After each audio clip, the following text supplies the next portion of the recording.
There, who's out and about this morning? Gregory, good morning, all the team down there. How are you? I'm doing good. I think I could have won that competition this morning, coming over past Muckish, past Errigal.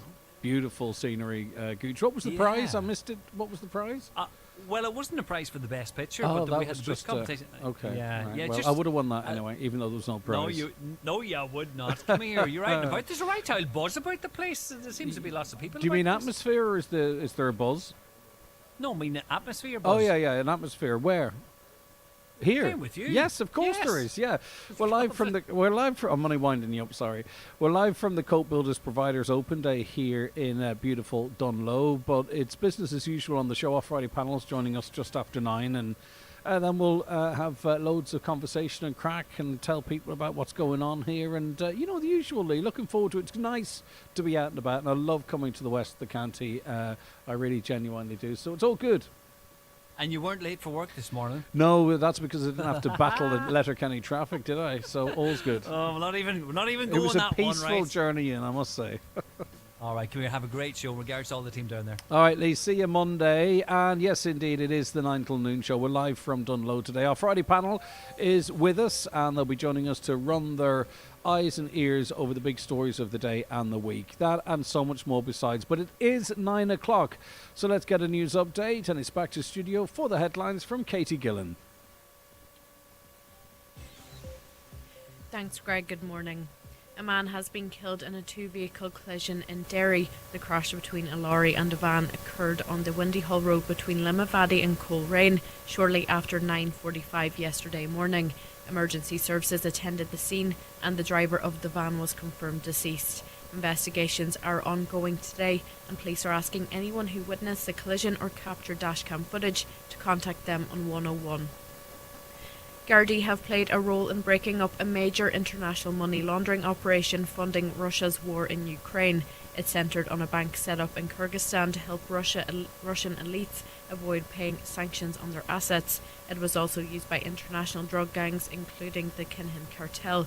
€1.3 million was seized in Ireland and 7 people are before the courts. Crypto journalist Conor Sefton says the Irish side of the network is just one part of a wider multinational operation. So what they found is concrete proof, basically, that there's a connection between the money laundering that's happening on the ground and the funding of Russia's military effort, including the war in Ukraine. There have been seizures in countries around the world. There's been seizures in the UK, been seizures in Ireland as well. A driver has been charged to court after crashing through a roundabout in Letterkenny and knocking down a tree. Gardaí responded to a report of a road traffic collision on Wednesday night where they inspected the vehicle involved and it was found to have extremely bald front tyres. The driver also failed a roadside breath test and was arrested. He will now appear in court. Gardaí are urging road users to never drive while under the influence of alcohol or drugs and to always conduct necessary safety checks before taking to the roads. Donegal Councillor Michael McBride has been appointed as chairperson of the Irish Central Border Area Network. This happened at a meeting in Lifford. Councillor McBride, who was deputy chair for the past 12 months, says there is a substantial number of infrastructure projects being progressed by the network and he believes it will be a challenging but rewarding year. There's a lot of the councils along the border and councils involved in it. There are about 40 million's worth of cross-border projects been delivered, so we'll have a busy year. There's a few projects to be launched now in the new year again, and looking forward to the challenge of it. We look forward to, more projects being delivered that'll be a good help to people along the border, particularly in the field of air quality and water quality. And now for the weather: cold, dry and bright at first today with frost and any ice patches slow to clear. It will turn cloudier this morning with patchy rain and drizzle developing in the afternoon. High temperatures of 3 to 5 degrees. That's all from the newsroom for now. We'll be back with another update and the obituary notices at 10 o'clock. Throbbing head, sore back, the aches and pains of cold and flu. No one pain is the same. But for all those everyday pains, there's a moment when you start to feel release. That moment when you start to get back to being you, and you feels amazing. Panadol Extra film-coated tablets, powerful pain relief. Release starts here. Contains paracetamol. Always read the label, leaflet. And now, it's time for the talk of the Northwest. The 9 to Noon Show with Greg Hughes on Highland Radio. Hello and a very good morning to you. It's just turning 4 minutes past 9 on this Friday, the 21st of November 2025, and you're very welcome along to another edition of the 9 till Noon Show. And we are broadcasting live today from Cope Building Providers Open Day. We'll tell you much more about what's going on here as the morning progresses. The first hour of the show, of course, is taken over by our Friday panel, and I'll introduce them to you very shortly also. But I want to invite you to get involved in the conversation, of course. As usual, the WhatsApps and texts come in to us on 086 60 25000, 086 60 25000. You can give us a call on 07491 25000 or email the programme on comments at highlandradio.com. And of course, feel free to watch the show if you wish, if you're at home or have access to a smart TV or a Fire Stick. We're on the YouTube app, Highland Radio Ireland, across our Facebook pages and streaming on the X platform. Right, let's say good morning first to Eamon McGee. Good morning, Eamon. How are you? Morning, Greg. How's things? I am doing fantastic. Eamon McGee, of course, former intercounty footballer and columnist. Good to have you with us. In our studio here with us, we also have Dr. Andrea Redmond, artist and community development developer worker. Good morning to you, Andrea. Good morning, Greg. How are you getting on? Tashi for. Good, and it's good indeed, and it's good to have you with us. Thank you. A bit of a strange background, but it's cool. It's good. And Deputy Pierce Doherty, finance spokesperson for Sinn Féin. Good morning, Pierce. Martin Way, how are you? Good to be in Dungloe again. I suppose Absolutely. your favourite part of the world, yeah? Absolutely, fantastic. Yeah. Okay, Yeah. I might get you a wee bit closer to that microphone, or the microphone a wee bit closer to you, one way or the other. Bit of a spat in the doll yesterday, you could call it. You were locking horns with the government on cost of living, fuel, etc. What was the point you were making? Well, and I wouldn't really call it a spat. It always turns into a back and forwards. That's how we perceive it, Pierce. It is. I always see the headlines in Highland, and it's a row again, you know. But there's actually, there's a lot of content in relation to what we're saying. So yesterday, what I raised was the fact that we have more people now than ever before in the history of the state since records began who can't pay their electricity bills. We got figures just released the day before yesterday from the energy regulator, which says that over 305,000 people now can't pay their electricity bill. For gas, look, Donegal is one of the only counties in the island that doesn't have gas, but a lot of people do have gas, and the number of people who can't pay their gas bills is also at record highs. Over 1 in 4 households can't pay their gas bills. And these figures, Greg, come from July, because when we look at these figures, we're looking back. So if you think about it, that we've got record numbers of people who can't pay their electricity bills in the middle of the summer, the warmest month of the summer. We are facing into a winter of serious discontent for so many families, and that was the issue I was raising. And what's happened since, two things have happened. One is 1 million customers are going to get an increase in their electricity bills. It's already happening, but the bills haven't landed. They won't land till next month. So they're going to get a serious shock. And the second thing that's happened is that these energy credits that these families were dependent on, and even though they were dependent on them, they're still falling into arrears. They have been withdrawn from government. So that was the plea yesterday for government to listen to that. But look, the point was made, though, and it is hard to dispute that, you know, Sinn Féin hold the balance of power, so to speak, in Northern Ireland. Energy credits there between €1 and €300. Sorry, fuel allowance there between €1 and €300. In the Republic, it's about 1,000. So, to the lay person, and obviously to the minister, it seems like Sinn Féin speaking out of, you know, both sides of its mouth. It's a nonsense argument, because the Taoiseach knows fine well that the executive doesn't have any tax raising powers, can't borrow, can't do any of that. Like, he knows that, you know, so it's a stupid argument, it's a naive argument, and it's one from the Minister for Finance, which actually makes him look a bit petty. But see, the thing is, he does this all the time, and that's fine. See if he answered the question in relation to what he's responsible for, because I put it to him that, you know, we have a surplus of €8.4 billion. And we do need to ask ourselves in the day of 2025, what type of republic are we when we have so many households who can't pay their electricity bills and the support that was there for them over the last 3 years is withdrawn? Yeah, but that was only lining the pockets of electricity companies that are already screwing us.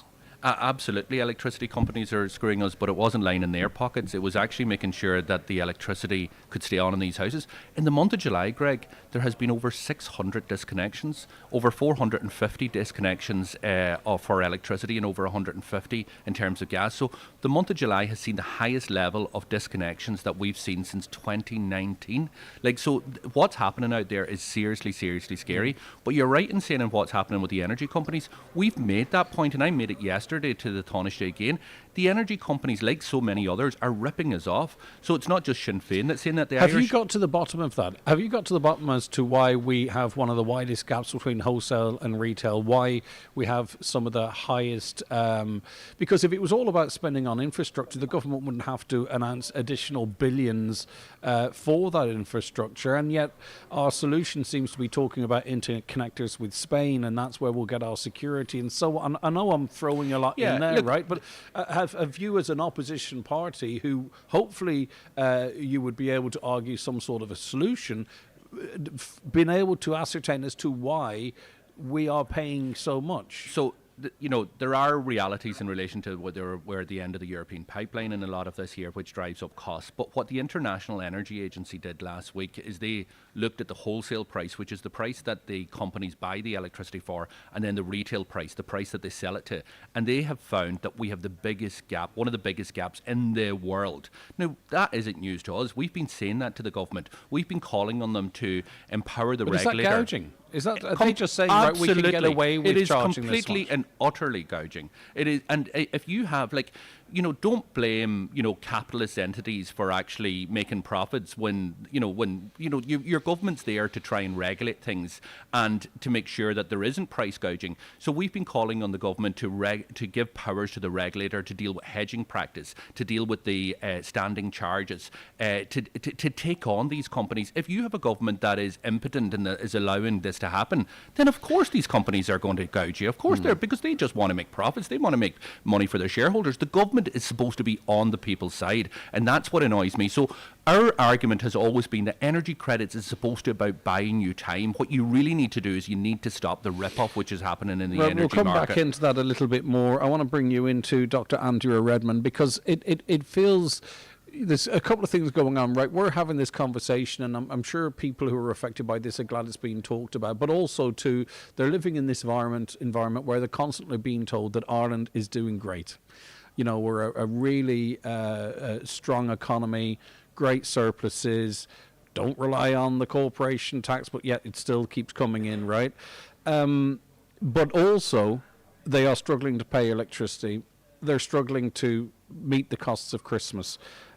And it must, I know these people, right? Yes. It's very, very difficult for them to hear this from Dublin, but their lived reality in Donegal. Yes. Well, we work at the coalface. We work in community development, and I agree 100% with what Pierce is saying. Which is a problem for me, but carry on. Well, go on, yeah, okay. And what he was saying to the minister didn't reply to what their argument was. We see on a day-to-day basis at the coalface, people who work in community development, the impact that not being able to heat your homes or eat. Give us a sense of it. Give us a. Well, obviously, we'll never compromise anyone's privacy, but someone. Well, elderly people. I mean, one of the new initiatives in council was the air to water. Now that there was an increase. It's a great project, but the increase in electric costs and things like that. Even for ourselves. I mean, I'm retired. My husband's retired. Now we've changed providers, but we just found even with solar panels that it's extremely difficult. We're looking at the price, and we don't have big clothes dryers and things like that would massively use electric, and we're still struggling to pay it on a monthly basis. But with Derry development, we offer drop-in things at night, the men's shed and that, and we see people coming in even just for a heat to sit and, to come out of the house, and that elderly people that are in their 80s coming in to sit and get a bit of heat, and it will make them a cup of tea and that. The problem is there, and it's just so disingenuous of the government, to play party politics with people who now are facing, as Pierce says, those statistics were in July. What in the name of goodness is going to happen in December when people are looking, you're juggling Christmas, you're juggling, But there's €1,000 there for the fuel allowance. There are other supports as well, though. People in arrears, people are in arrears, so they will claw that back. So that's, we have the Apple windfall tax. There's money. Yeah, sure, we have loads of money, but are we seeing it? Are the people seeing it? They're not. The breaks are going to the major corporations and things like that, and the Irish people getting ripped off. Eamon McGee, we've all been there, right, whereby you can't meet your bills, you're worried about how you might, and we also, if we're not there now, know the reality of this in every community across Donegal and beyond, this gap between the wealth and success of this country but the lived reality of its people. Yeah, that's the reality of it, is that there's a lot of people struggling, and the country probably has never been as wealthy. That's the contradiction of it all, and that's why I struggle with the hypocrisy that the government, in terms of what they're saying, in terms of the spat, as you call it, with Pierce. And we've known about this issue for, like, we were talking about energy companies and the profits they were making this last 3-4 years.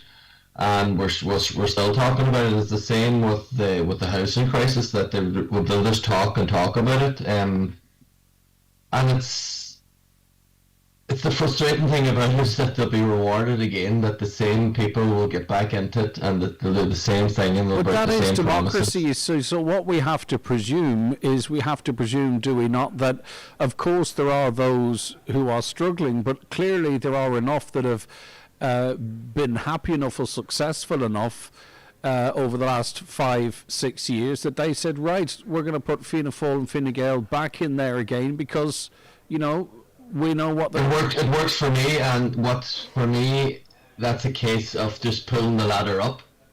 That they're doing well. I'm good in my own wee silo here. I'm comfortable. I can manage. I can pay the bills at the end of the week. But there's a large portion of society there that are actually shouting out, saying we're struggling here, and they aren't being taken up. And again, that's a lot of the electorate would be selfish in my opinion in regards to that. But Pierce, is their country getting it right? Do you know what I mean? Like, if you look at what's happening in Britain or France or Germany, you hear all the same rhetoric, that there are those that have and those that have not, that percentage, that small percentage that holds the greatest wealth. I mean, is there a country that we can look on and say, right, that's a fairer society, that's how you do it? Or is this just the reality that, people will have and very sadly, the most of us will have not? I think, there's no such thing as kind of utopian country, and, even I would say this, even if Sinn Féin were in government today and we had a united Ireland and all of the things that we want to bring about, there'll always be challenges. You'll always have to meet different challenges, and challenges will change. But is there more equal countries? Of course there are. There are far more equal countries. The Scandinavian countries, for example, have a different view. Like we sometimes, and I don't blame anybody for this here, but people sometimes think it's normal, for example, that we have a health system that is the way it is, or that we have a childcare system that is a second mortgage. In other European countries, actually, childcare is a public service. Healthcare is actually free in most countries in Europe. We have a different system here. And we also have advantages, like the Irish economy, which is the Irish people, is in a good position. But the people are not in a good position. Like when I talk about yesterday to the Minister, 70,000 more households have not been able to pay their electricity bills since January. That's from January to July, the summer months. You could fill Croke Park with the number of families, just one person from each family, that couldn't just pay their bills in the last 6 months. Like this is serious. Like what is going on, and it's not just in terms of electricity bills, because that's just one part of it. We're also seeing it in terms of groceries. We're seeing it in terms of other things. And I think Eamon's right. Like and hopefully there is a bit of a turn. We've seen it in the presidential election where people voted for Catherine Connolly and accepted and valued her integrity and her outlook in relation to not only Ireland but also to the globe. And hopefully there is a bit of a turn. But also remember, and I pointed this out to the Taoiseach yesterday, like there is a difference here. These parties promise things that they're not delivering. These parties promise tax cuts. These parties promise to reduce childcare costs. These parties, but when there was an election on, was providing energy credits. It's because there is no election on now that they simply do not care, and that's the problem here. I mean, obviously, your party's promised an awful lot as well, and it remains to be seen if in power if you deliver on that. But I mean, you are in an advantage that you can say, but you don't have to deliver where the government does have to deliver. But surely, and just to come on that, Greg, as well, they're not openly they've actually lied. Darragh O'Brien lied in terms of the housing targets, and there wasn't much said about it. Like, and that's, for me looking on, that's very, very frustrating. Okay, we're going to take a break. Keep your texts coming into us, 086 60 25,000. That's the WhatsApp and text number, or call us on 07491 25,000. We'll be back with more from Dr. Andrea Redmond, Deputy Pearse Doherty and Eamon McGee after these messages. Today's 9 till noon show is brought to you by Heron Auto, Donegal Town. Take a test drive in the new 261 range. With 5 exciting new models, a 7-year warranty, and finance from 0%, there's never been a better time to upgrade. Drive with confidence. Drive with Heron Auto. Visit Letterkenny for great shopping, food and entertainment. From family trips to big nights out, there's always something happening in Letterkenny. Brought to you by Shop LK. Step into style this Christmas at Evolve Clothing, where festive fashion meets unbeatable style. Visit us at Letterkenny Retail Park to refresh your holiday wardrobe and embrace your new look. Open 7 days. This Saturday, Rewind with Rory Farrell will be live from the brand new boot store in Letterkenny Retail Park. Join us from 10 a.m. till 12 noon as we explore the bigger, brighter store packed with an incredible lineup of your favourite beauty and health brands. That's this Saturday from 10 a.m. Join the fun with prizes and promotions on Rewind with Rory Farrell, live from the all-new boot store, Letterkenny Retail Park. Smart employers choose One for All. Reward your staff tax-free, now up to €1,500, with gift cards that can be spent directly in-store and online with thousands of retailers on thousands of brands. Give cards physically or digitally, it's gifting made simple. Order One for All gift cards now at any post office or online at onpost.com/business gifting. Terms and conditions apply. The One for All gift card is issued by GVS Prepaid Europe Limited and regulated by the Central Bank of Ireland. Find me somebody to love. The Dream Spend and Save event is now on. I bet you beds are excited. Oh yeah, we're bouncing. Until Sunday, save up to £200 on beds and mattresses. Spend more, save more. But don't hang about. You snooze, you lose. Dreams. Love your bed. Save 20% in the Loganair Tartan sale with promo code Tartan20. Book now at loganair.co.uk. T.C's and exclusions apply, subject to availability.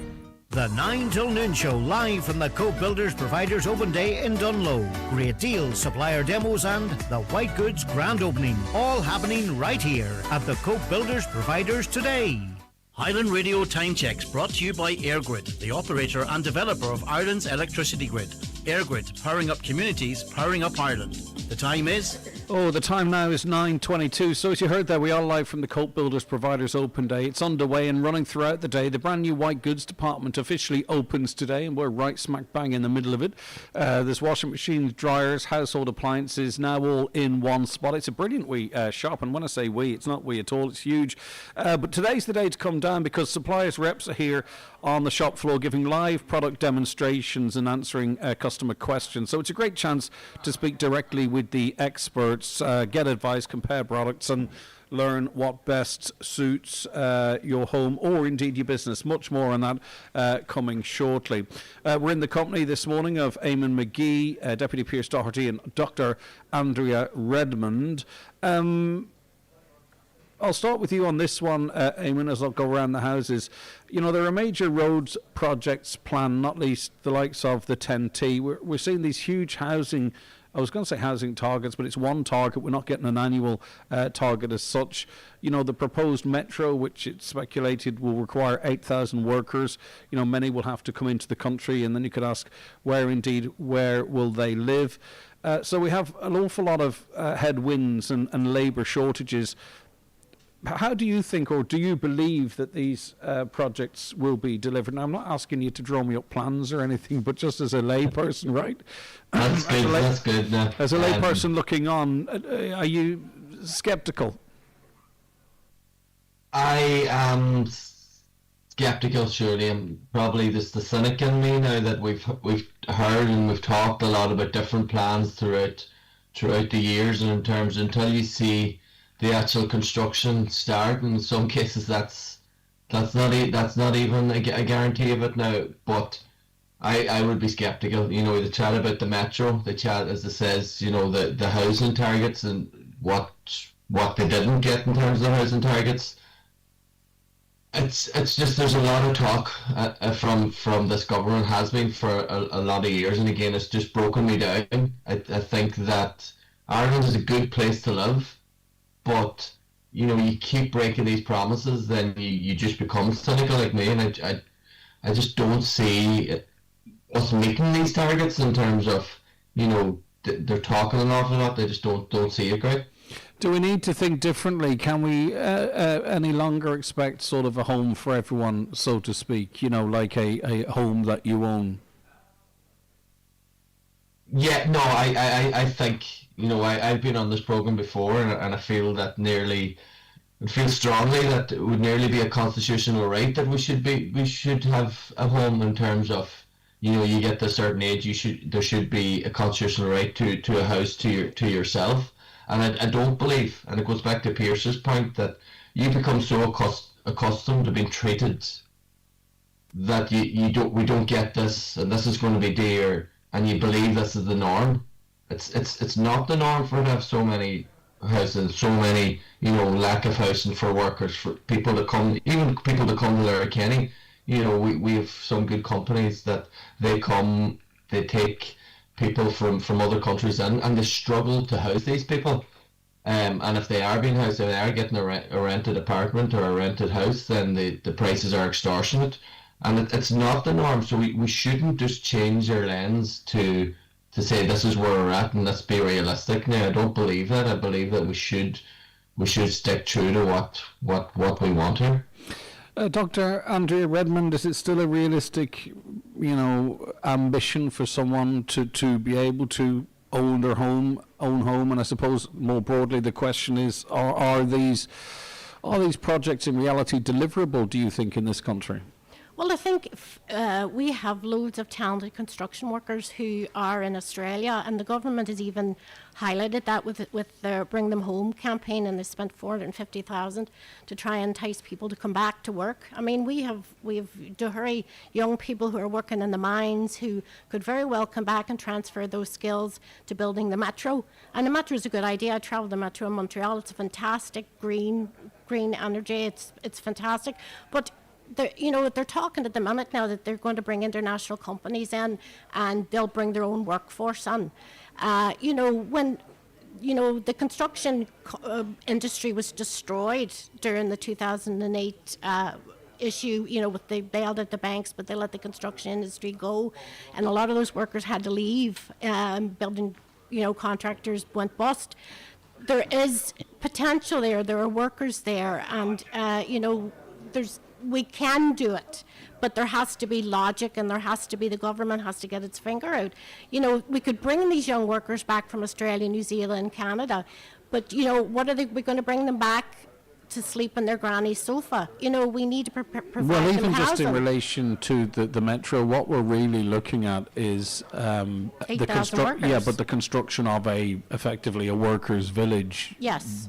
To accommodate those Yes. that would actually come out to build But the not only a metro. workers' village, there's a contractor now who's looking to build houses at one of the stops for the metro. So this is a private contractor, and well, if he can get his finger out and build houses for people who are going to live and avail of a stop in the metro, then we can get their finger out and build houses, social housing. You know, they have the Apple windfall. Build social housing. Build Yeah, I it for think the that's people. been spent a million times, though. I know it's the second time you've mentioned it. I but think the problem is not the lack of revenue, it's the lack of will. Like as Eamon said about Darragh O'Brien, they just haven't. They've bowed to the investors and the money people, and and let them build houses. The government needs to build social housing, and it needs to look after its people. It seems Pierce Doherty, it seems the building industry, the contractors seem to have a very strong hand in all of this. You know, we saw an awful lot of planning permissions awarded. You know, developers sat on those planning permissions, and then we saw in the last budget, breaks for developers, and some people will make the connection that really maybe these people, and I presume it's a relatively small amount of people, have this country over the barrel. I'll ask you more about the broader question, but just whilst Andrea went down that route, it seems to be really, because even on a very local level, we've got developers here that are saying effectively, we'll build houses in conjunction with the council, but this is the price that they must pay. And if they don't pay, we'll just go to Northern Ireland, we'll build the same houses there, right? That's the level of power that they have. Yeah, I think, well, first of all, if you look at the state, there's very few builders that actually can build in, like hundreds of houses. There's actually only a small number of companies, and a few of them are actually listed companies, which is good for us in terms of transparency, because we can see whether they're making profits or they're making losses. And the likes of Cairns and Hines, like these are the two biggest builders in the state. There's probably only two more really at that level. Like the profits that they're making are 20%. Like these are massive profits, like 21% and 20%. I was raising this with the former finance minister just 2 weeks ago, and the reason I was raising it is because there was a report done in Britain, very good report, and actually said exactly what you've put to me, Greg.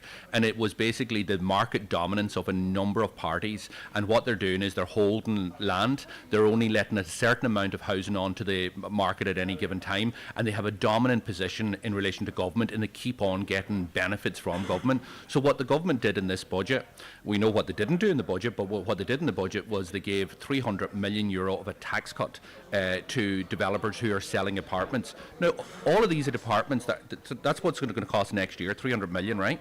All of these apartments are currently under construction, which means they're already viable. So all they've did is given basically our money into the pockets of developers who are already, these are the developers who are making 20% But presumably profits. it was also to trigger more building as well. Well, if it was, and I said this to the minister, I don't agree with doing that, first of all, because these companies are viable. But if that was the case, then he should have ensured that it was only for apartments that started from now on. What he's done, these apartments, like any apartments that's going to be sold next year, are already under construction. There's 16,000 apartments being built at this point in time, and every single one of them is going to get this VAT cut. It's absolutely ridiculous. That wasn't the only example that they've given in relation to developers in terms of the budget. But the broader issue is this here. Can we build houses en masse? Absolutely. How do I know that? Because we've done it in the past. This is not rocket science. But where do the workers come from, right? So we're at although if you're looking sort of underneath the surface and look at employment numbers in certain age demographics, the rate of unemployment is actually growing to levels that we haven't seen since post-COVID, which is a concern. If you look at other indicators as well, you do wonder where we're going. But anyway, where do you get the workers from? So during the time of the Celtic Tiger, right? I haven't looked at the numbers recently, but I think they're very close. The number of people in construction in this state are similar to the number of people that were in construction in the terms of the Celtic Tiger. Last year, the government built less houses than the year before. They only built just over 30,000 houses. During the Celtic Tiger years, we were building 90,000 homes. 90,000 homes. So what's happening? We've argued for many, many years that for example, we need to increase stamp duty on commercial property. We do not need to be building commercial property en masse at this point in time when people don't have homes to live in. We need to direct our workforce to the places where we need it to be funded or to be worked on. The second thing is we do not need to be building apartments en masse in Dublin that are not going onto the market. They're only there for rent. They're only being bought by massive institutions, and they're being rented out at €2,500 to €3,000 €100,000. That's not the type of housing we need. So we need to direct our workforce into the places where we need where the emergency is, and the emergency has been for quite a while. And then we need to build. It's not just about building houses or apartments. They have to be affordable, and they have to meet the needs of the community that they live in. So, like, we've met with the construction industry on numerous occasions, and they've told us the workers will not be an issue. Now, I know it's not as simple as that. I know we've got issues like apprenticeships. People who've gone on to, I've talked to people who've gone to Australia, electricians, plumbers and all the rest. Why? Because they're supposed to be doing a 4-year apprenticeship that is now taking 6 years because the system has collapsed. It collapsed under Simon Harris because they can't get the off-site training, the part in the college. It was taking far too long. And what does that mean to an individual? Well, somebody who's on first year or second year apprenticeship is paid a certain rate. They should be on the next rate. And they're not being paid it, so they're saying, bugger this, I'm away to Australia, I'll get my qualification over there, and I'll have a happy life over there and maybe a bit better weather. And that's unfortunately what's happening. So we need to keep the people here, the people who want to be the plumbers, the electricians, the brickies of the future. Bloody hell, help them get the qualifications that they can. And I put it to the Taoiseach before, there would be no other profession, whether you were a lawyer, a guard, a teacher, that you went into a course and you believed that you were going to qualify after 4 years, and actually you found out, no, it's actually going to take 6 years because we can't get you the training. Yep, I get you. Sorry, I didn't mean to cut you, Mike, there. 086 60 25,000, your views on any of what we're talking about. 086 60 25,000, or give us a call on 074 91 25,000. A caller says, rent in this county is ridiculous.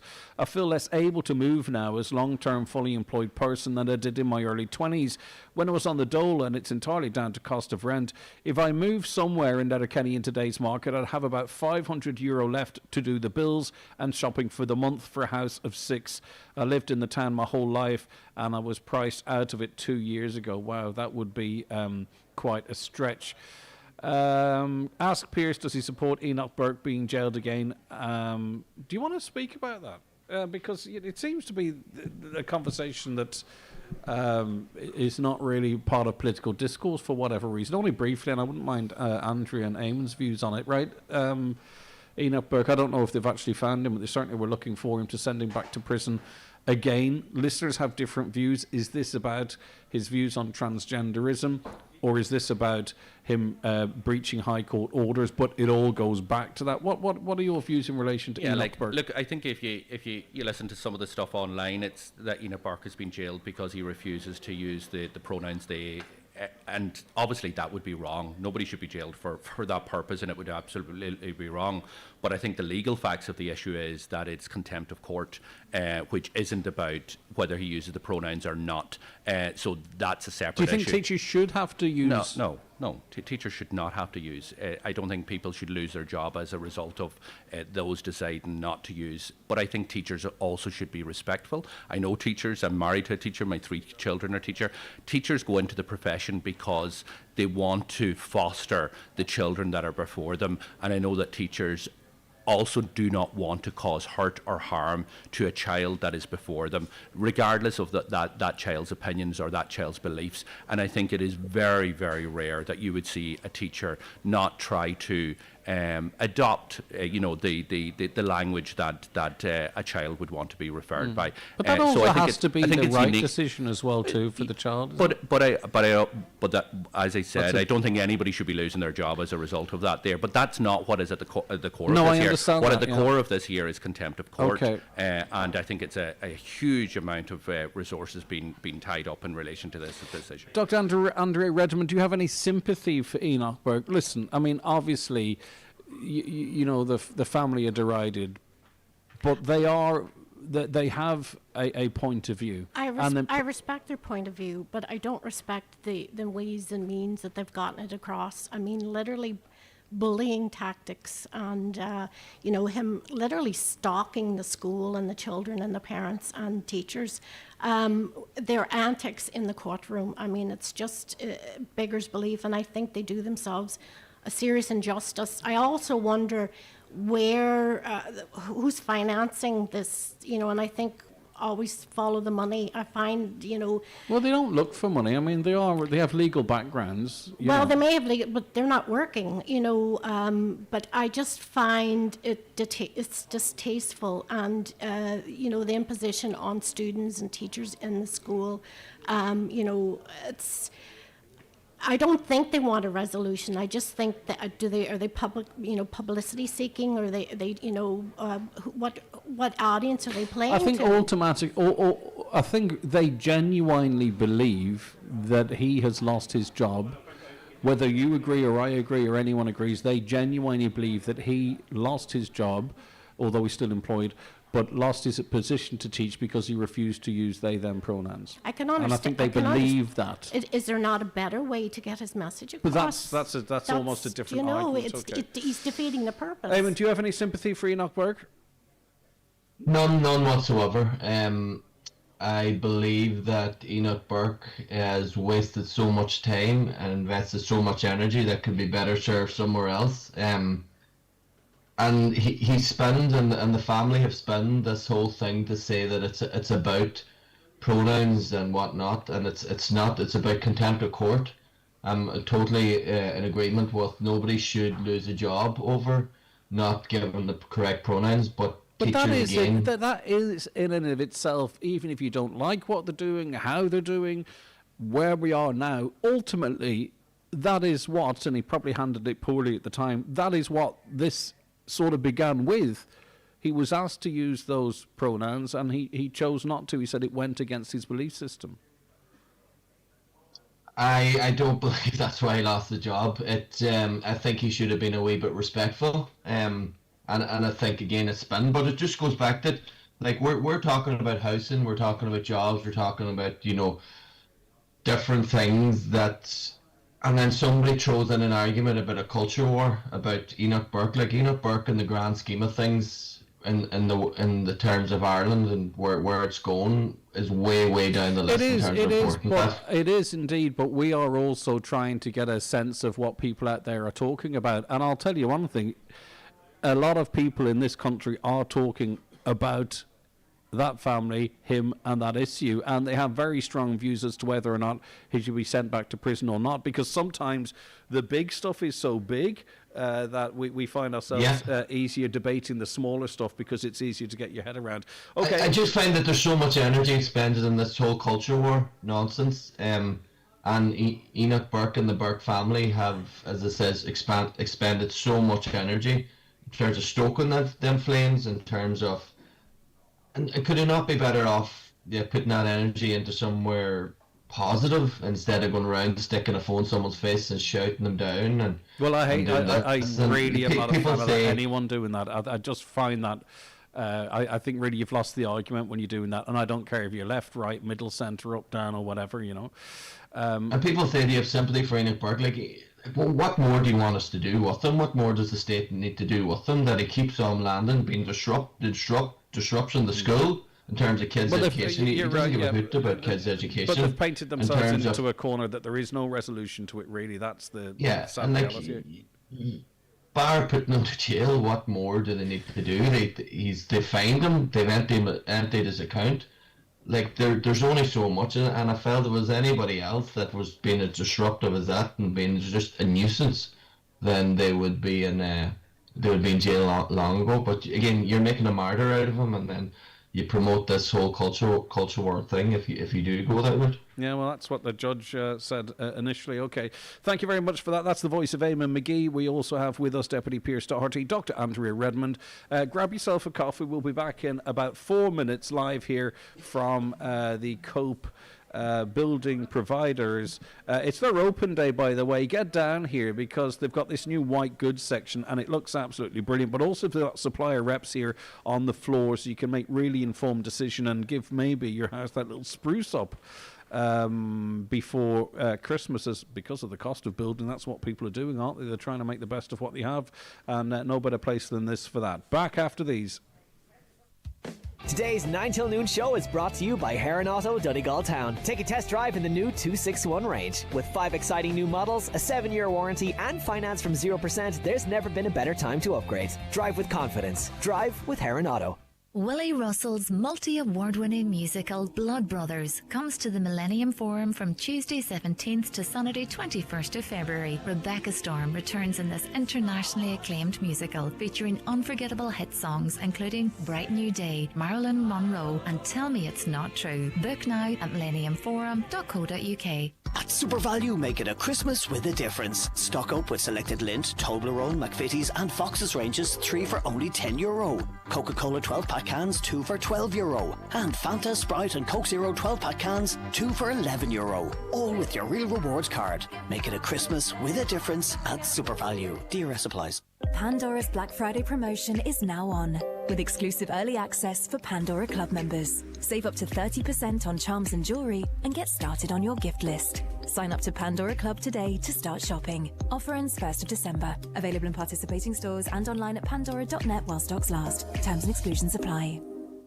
Welcome to Cherrymore Kitchens and Bedrooms in Donegal Town. Discover affordable luxury with their bespoke fitted furniture solutions. With almost 30 years of serving Ireland and the Northwest, we're your trusted experts. Visit us Monday to Friday 9 a.m. until 5 p.m. and on Saturdays from 9 a.m. until 3:30 p.m. Book your free consultation today on 074 972 5822 or visit cherrymore.ie. Cherrymore Kitchens and Bedrooms, where affordability and luxury combine. Dog lovers will tell you that the sight of a waggly tail causes their heart to melt. That's why the Waggly Tail team at Burns Pet Nutrition developed wet dog food. It's gently cooked by dog lovers using responsibly sourced ingredients. Wholesome, hypoallergenic, and made using a single protein source. With tasty varieties, even the most fussy and sensitive dogs will get their tails wagging for Burns. Available in veterinary clinics and all good pet stores across Ireland. You're listening to the 9 till noon show, coming to you live from the Cope Builders Providers in Dungloe, where their open day is in full swing with offers, demos and great prizes.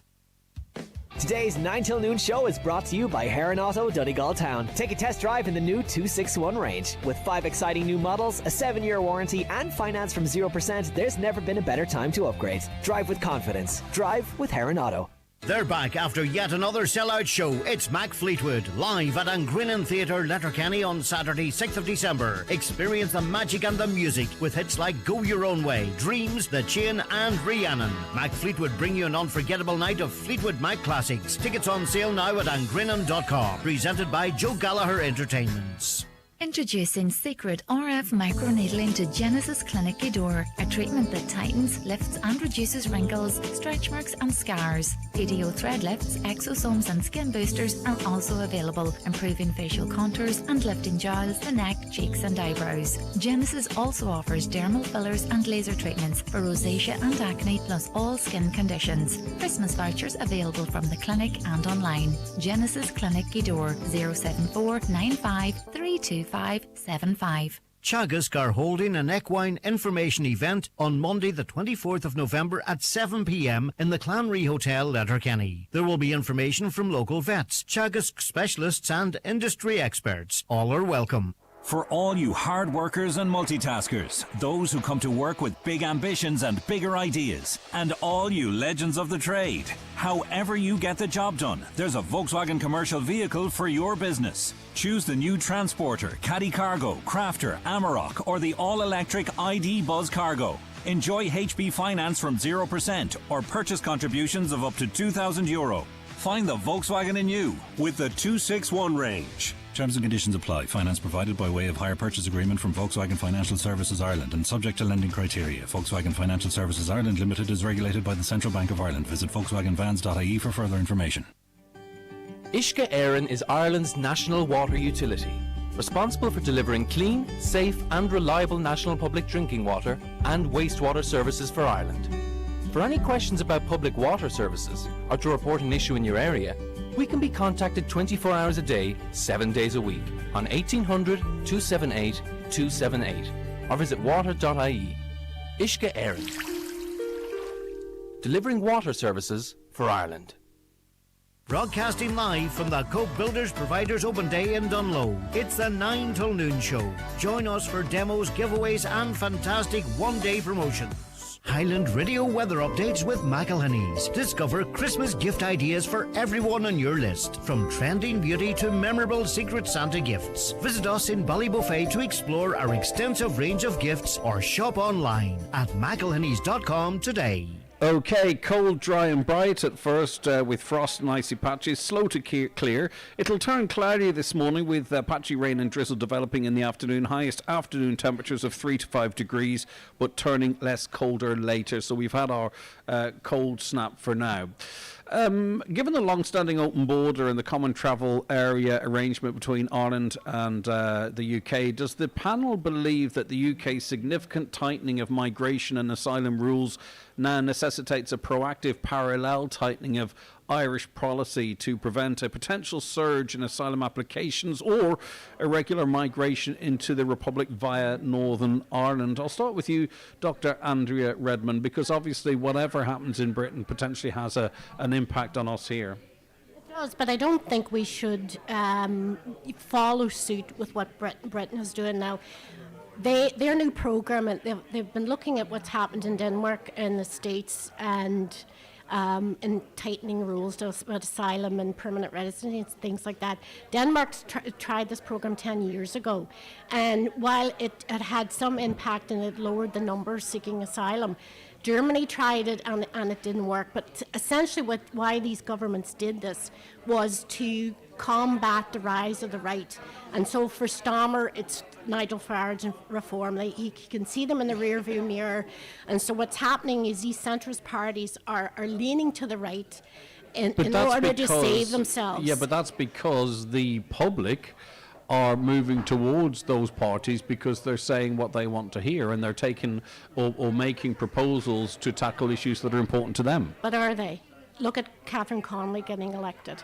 But are they? It's a small voice. Like Farage has been given so much media. He's a media darling, way above his pay grade, way above the numbers that are supporting him. And the issue is, even Labour backbenchers are saying that Stammer's rules are dystopian. I mean, they're talking about like people having to wait 20 years to get permanent residency. Well, 30, I read last night. Yeah, well, I mean, you see, the difference is I grew up in a country that was built by Indigenous people and immigration. I grew up in Canada. And, we had the message from decades ago about the importance of multiculturalism and the importance of immigration and seek doctors. But do you not see? Yes, of course, but there are different types of immigration. There is different There are types those that come in on work visas, and we're very grateful and what have you. But there are large swathes of this country that communities have changed overnight, effectively. But you see, the bugbear that a lot of the far right and in Ireland are saying, the influx of people will dilute our Irish culture. Well, I'm an Irish Canadian. It hasn't diluted my culture.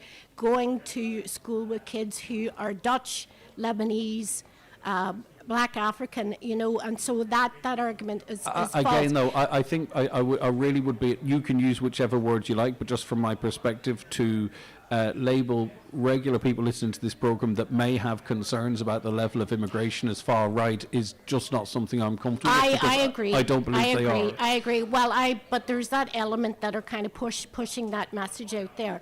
But you see, the issue is not the fault of asylum seekers and illegal immigrants. The issue is government, the successive Fianna Fáil and Fine Gael governments who have not tackled the issue, have set up things like direct provision, which is inhumane. People who have to live in these centres for decades. So the issue is not, the fault is not, and often those parties that lean to the right then paint the asylum seekers as the problem, and they're the problem that we don't have housing. Okay. They're the problem we don't have health. When the problem is successive governments who have not looked logically and humane at the issue. But you could also say, right, if you are going to blame the government, the government could be to blame for allowing so many people in to put pressure on the resources that were there. But have they? Or has that number been inflated, or is that number been exaggerated? The numbers are there, the stats are there, we see it. But listen, thank you for that for now. Pierce Doherty, Deputy Pierce Doherty. It's a tough political issue, this. Yeah, it absolutely is. And, I think it's really, really important, that we understand when we're talking about particularly international protection, which I think where the debate is at. You mentioned about student visas, you mentioned about work permits. We all know our hospital would collapse in the morning if it wasn't for work unfortunately, until we permits. get this sorted, there's everyone seeing everyone who looks different as the same, which is very troubling to me. Absolutely, and regardless of how people have come into this country, the fact is that there are people here, communities here, people working in our hospitals, people working in our public services that feel threatened, that feel vulnerable now in our own county, in our own country, and that should not happen. And there is a degree of racism here as well in terms of this, and some of it's about the colour of your skin. There is not to diminish that. No, and that's the point I was going to come on to, Greg, because it's important to have a balanced debate in relation to this here. The issue here is we have an immigration system that is actually broken in this state. That there is no doubt about this. We know the numbers that are coming in. Many of those that are coming in are fleeing war and persecution. They are entitled to be here. They go through the process, and we have to, support them, and we have to, help them integrate and all the rest. The problem is that there's a large number of people who are coming in through that system who are refused entry here. But it takes 27 months for a decision to be taken. So we know that this latest statistics that we had was 77% of people who apply for international protection here in the first instance are actually refused. Now, what's that doing? There are people here who are fleeing war and persecution who are homeless because we don't have a... So how do you deal with that 77%? You speed up the system. It should not take 27 months to make a decision. Right. Even with the accelerated procedure, it's taken actually 16 months, 18 months, a year and a half to do this. So what's happened here is that people are who aren't eventually entitled to be here are basically coming here knowing that what do we do? And I'm sorry to move it along, and it's literally only because of time. The reality is people will be looking at what's coming down the tracks in Britain and go, right, well, we can cross over to Belfast, head into the Republic, and be in a much more secure situation much more quickly. How do you believe that will happen, and how do we control that? First of all, if they're not entitled to be here, they will not be entitled to be here. Yeah, so but the only difference is because they know that it's taken nearly 3 years to make a decision. That's the first instance. So you need to deal with that in the first instance to make sure that people who are entitled to be here can get a speedy decision and then be supported. The second thing is the EU Migration Pact should never have been signed up to in the way it was signed up to. We always knew that there was an issue here in terms of the common travel arrangement, and the EU Migration Pact ties our hands, as we said in Sinn Féin at the time, ties our hands in relation to being able to do bilateral arrangements with Britain. But what we need here, regardless of what Europe is doing, regardless of what Britain is doing, we need a system here that is fit for purpose, which means you need to have a managed system. People who are fleeing war and persecution need to be supported here and need to have their applications processed, and those then to make sure that there's no kind of pull factor or anything else. And look, and I understand this, people, my own friends and families, they went illegally to America we talk about the undocumented. I do not blame people who are coming here who maybe aren't entitled to international protection and trying to come here. But every country has to have a managed system, and it's the responsibility of government to manage that. And waiting 3 years for a decision is not good enough. Eamon, sorry, just a minute, if that's enough for you. Yeah, just in terms of the original question was, should we be, reacting to Britain's in terms of them becoming more hardline immigration, and I don't believe we should be lock and step with morally bereft Labour government. Definitely not now. And the second thing is, it's quite easily fixed. That if they would give us back the 6 counties, that this wouldn't be an issue in terms of in terms of that common travel area, and it is in terms of a debate. It's something that the Brexiteers couldn't, put into that round hole, and that common travel area, and then leaving between Northern Ireland and Ireland, and they wanted to control our borders, and it was something that they just couldn't fix. But the whole immigration, we need to have a debate, because unfortunately it's getting thrown in with a lot, that there's nearly different types of people. There's people that are anti-immigration, every immigration, and we don't want to be associated with that. But there's also the rational, and the common sense thing that you talk to a lot of economists, a lot of people in terms of housing and infrastructure, they we just can't support them. I think if people stop we referencing the far right, which is a small group, and in the context of talking about the wider conversation, it will always be sort of constructive and positive, I think. Listen, I wish we had more time. Amy McGee, thank you very much indeed. Always a pleasure to have you on the show. Cheers. Look after yourself. Thank you very much indeed. Dr. Andrea Redmond, your chariot awaits. Your husband is waiting to take you home. Thank you so much for calling over to us. And Deputy Pierce Doherty, thank you very much indeed. Okay, it is the 9 till noon show. We'll tell you much more about where we are and why we're here after we take a break for the news and obituary notices. Today's 9 till noon show is brought to you by Heron Auto, Donegal Town. Take a test drive in the new 261 range. With 5 exciting new models, a 7-year warranty, and finance from 0%, there's never been a better time to upgrade. Drive with confidence. Drive with Heron Auto. Calling all self-builders and rebuilders. Are you planning to build an A-rated energy-efficient home? Join Castle Farms for a free information day, Saturday 22nd of November at the Clannery Hotel, Letterkenny, from 10 a.m. to 5 p.m. Build faster, warmer and more cost-effectively with ICF walls and insulated foundations from Castle Farms. Who's watching your home while you're asleep, at work, or on holiday? With the Sheridan Security Alarm System, you can be assured of round-the-clock monitoring. Our central monitoring station is on duty 24 hours a day, 365 days a year, monitoring homes and businesses in the Northwest for intruder, fire, panic, and medical signals, giving you the peace of mind you deserve. Sheridan Security Systems, Bonagee, Letterkenny, protecting what you value most. Call us for a free quotation on 9126. 6025. From a morning routines to cosy family moments, Grant has been in comfort to homes for over 45 years. With our biofuel-compatible condensing boilers, heat pumps and underfloor heating, you can trust Grant to heat your home now and into the future. Think heating, think Grant. Visit grant.ie.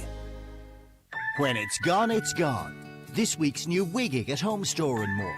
All Christmas throws are all half price. But better hurry, because when all our half-price Christmas throws are gone, they're gone. Also, all Casual Living giftware and all Christmas tree lights are still half price. But when our Casual Living giftware and Christmas tree lights Wiggigs are gone, they're definitely gone. Drop by your local Home Store and More. Visit us online at homestoreandmore.ie. Home Store and More. A happy home.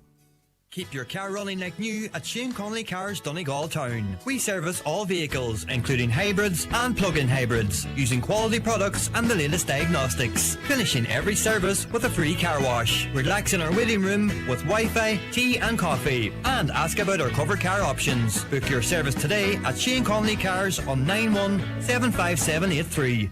McGowan Hearing, one of the longest established audiologists in the Northwest, now have weekly clinics in Letterkenny, Buncrana and Carndonagh. Book your free hearing aid consultation at one of these clinics or with audiologist Darren McGowan in your own home. Call 07191 00208 or visit McGowanHearing.com. The 9 till noon show is live from the Cope Builders Providers in Dungloe today. Check out the white goods grand opening, meet the reps and grab unbeatable offers while they last. Live, on air, online and on the Highland Radio app. This is Highland Radio News. Good morning, it's Katie Gillen with the news at 10 o'clock. A man has been killed in a two-vehicle collision in Derry. The crash between a lorry and a van occurred on the Windy Hall Road between Limavady and Coleraine shortly after 9:45 yesterday morning. Emergency services attended the scene and the driver of the van was confirmed deceased.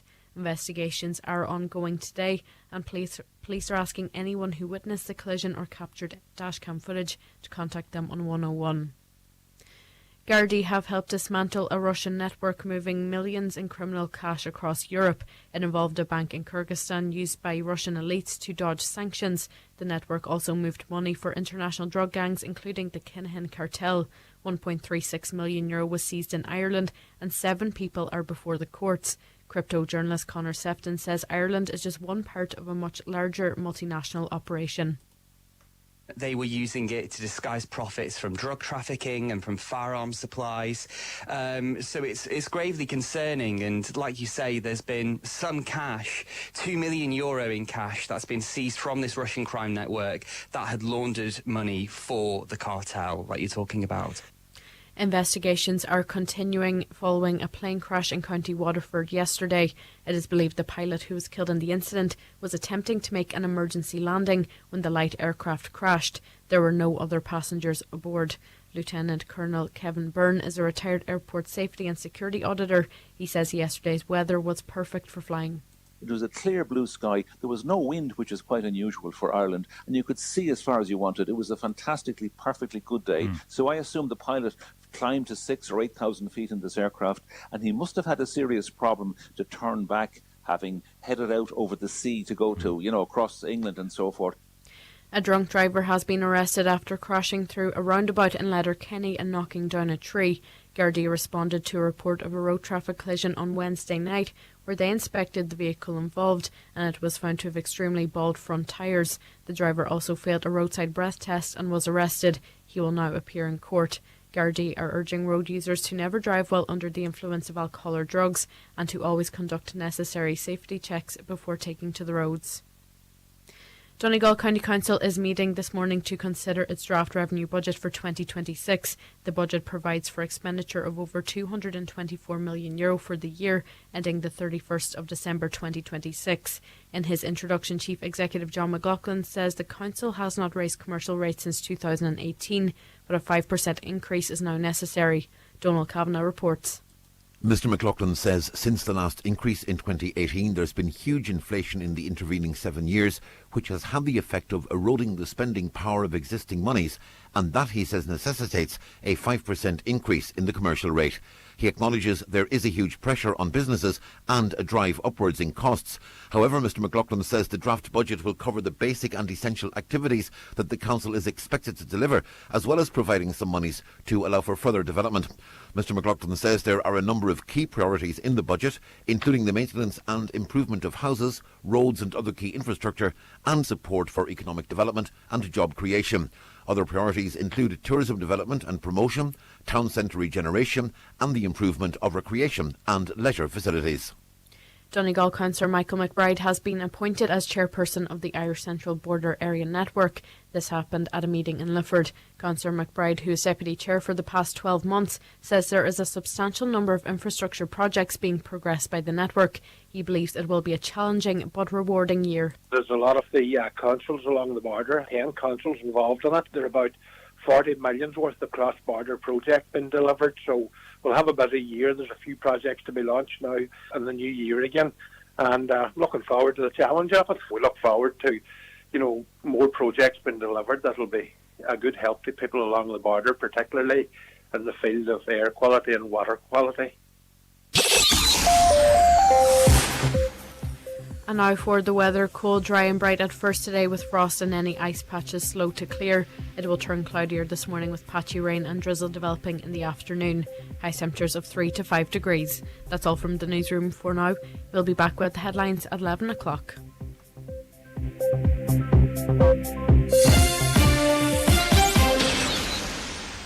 The obituary notices for this Friday morning, November 21st. The death has taken place of Teddy McGlinchey, 486 Coal Hill Park, Newton Cunningham. Teddy's remains will repose at his late residence from 1 o'clock today. Funeral from there on Sunday morning for Requiem Mass in All Saints Church, Newton Cunningham at 11 o'clock, followed by interment in the adjoining cemetery. Family time please from 10 p.m. to 11 a.m. and on the morning of the funeral. Funeral Mass can be viewed on churchservices.tv. The death has taken place of John McDade, Breda Glen, Moville. John's remains will repose at his home today from 1 o'clock, where you're welcome to pay your respects, with a shuttle bus in operation. Funeral from there on Sunday morning at 10:50 for 11:30 funeral mass in St Columba's Church, Ballinacray, followed by interment in the adjoining cemetery. Family time from 10 p.m. to 11 a.m. Family flowers only please, donations in lieu if desired to the Donegal Hospice, care of any family member or Eamon McLaughlin, Funeral Director. The death has taken place of Connell Russell, Tawny Kilmacrennan. reposing at the residence of his niece Josephine Russell and Peter O'Donnell, Drumabode in Kilmacrennan from 3 o'clock today. Funeral Mass on Sunday morning at 11 o'clock in St Columba's Church, Kilmacrennan. Burial afterwards in the adjoining cemetery. Mass can be viewed on Church Services TV. Family flowers only, donations if desired, to Ramelton Community Hospital Patients Comfort Fund, care of any family member. The death has taken place of Eddie Griffin, Ahadrina Rosna-Kilfanid, reposing at his late residence, which is private, please. Requiem Mass tomorrow morning at 11 o'clock in St Columba's Church, Massmount, with burial afterwards in Massmount Cemetery. Mass can be viewed on Patrick Sweeney, Funeral Director's Facebook page. Family flowers only, please. Donations if desired to Pieta House, care of any family member. The death has taken place of Peter Houston, Birmingham, England, formerly of Ruski, Newton Cunningham. Funeral arrangements later in County Donegal. The death has taken place of Joe Houston, Birmingham, England, formerly of Ruski, Newton Cunningham. Funeral arrangements later in Birmingham. The death has occurred of Joseph Gallagher, Arsigonal Nursing Home, formerly of Clagan, Carrigart, reposing at his late residence. Funeral Mass at St John the Baptist Church, Carrigart, tomorrow morning at 11 o'clock, followed by burial. House private before the funeral. Family flowers only, please. And the death has occurred of Thomas Carr, Milltown, Barnesmore, reposing at his home today from 3 o'clock until 9 o'clock, with rosary at 9 o'clock. Removal to St Agatha's Church, Clare, tomorrow morning for 11 o'clock funeral mass. Burial afterwards at St Agatha's Cemetery, Clare. House private before the funeral. Family flowers only, please. For family information and more details regarding wakes and funerals, please go to highlandradio.com.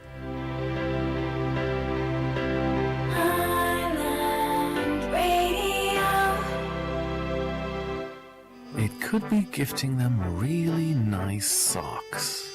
Silk. Or maybe never gifting socks again. Maybe it's something amazing for the whole family. Something you can't even put under a tree. Taking them somewhere where a white Christmas is always guaranteed. This Christmas, next Christmas, and everyone after. It could be the kind of gift dreams are made of. The National Lottery. It could be you this Christmas. Play responsibly. Play for fun. Good morning again. You're very welcome back to the 9 till noon show. We're into the second hour. Thanks again to our Friday panel for their contribution and for all of you who text in. I'll get to some of those texts, of course, in a moment, but there's a lovely buzz here at the Cope Builders Provider. It's their open day. It's underway, running throughout the day. They've got their brand new white goods department officially opening today, so you've got washing machines, dryers, household appliances, now all in one lovely dedicated space. And what's particularly good about coming in here today is there's supplier reps here on site, on the floor, giving live product demonstrations. So if it's that washing machine, that smart washing machine, or the dryer, or perhaps you want that dual bucket ninja air fryer, whatever it might be, all that information is here, and you've got people actually will demonstrate it. The staff do it all the time, but you've got the actual reps here on site to help you out, so it's a good chance to speak to them directly. So if you're in the area, be sure to drop into the Cope Builders Providers in Dungloe for unbeatable deals, live demonstrations, and great value all day. And there is tea, there is coffee, there is sandwiches, and there is baked goods. It's all there. And there's a lovely lady that actually even pour the coffee for you. How's that? So anyone who calls in here today and makes a purchase of €5 or more will be entered into a draw to win some fabulous prizes, including a washing machine, tumble dryer, drill and battery set, a €150 Fleetwood voucher, and many, many more great prizes. So again, if you were thinking of coming in and having a look around, you can do it any day. But today, all you have to do is effectively buy a paintbrush, and you're in the draw for a lot of these great prizes. You only have to spend a £5, which I think is pretty fair. And there's loads of great value products available here today. I'll talk to you more about the prices available if you call in as the morning wears on. And we're going to be talking to some of the people involved in this wonderful business and the services they provide in the not too distant future. So please stay tuned for that. Right. A caller says, I voted for Sinn Féin and I'm questioning why. Ask Mr. Doherty why he backed the import of all these illegal immigrants. Well, they didn't back them, but we put that question to him. Also ask him about the digital euro currency that's coming. Yeah, a lot of speculation on that. It's a little bit like the currency smart meters. To be honest with you, see, that's the way that conversation is going to go. A caller asks, why compare Ireland with Northern Ireland as they are run by two different countries? But the reason they're compared is because there is one party in power up there that's in opposition down here. So it's a logical comparison, whether you agree or disagree or you think it's flawed or not. It's a logical line of argument from the government.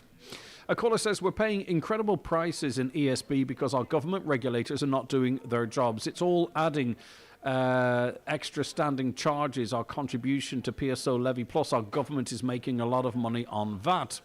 A caller says, stop saying that the country has never been so rich, as only 10% are rich and own 48.6% of the wealth. That needs to be repeated every day. And of course, and I know you've sent that in, that is the entire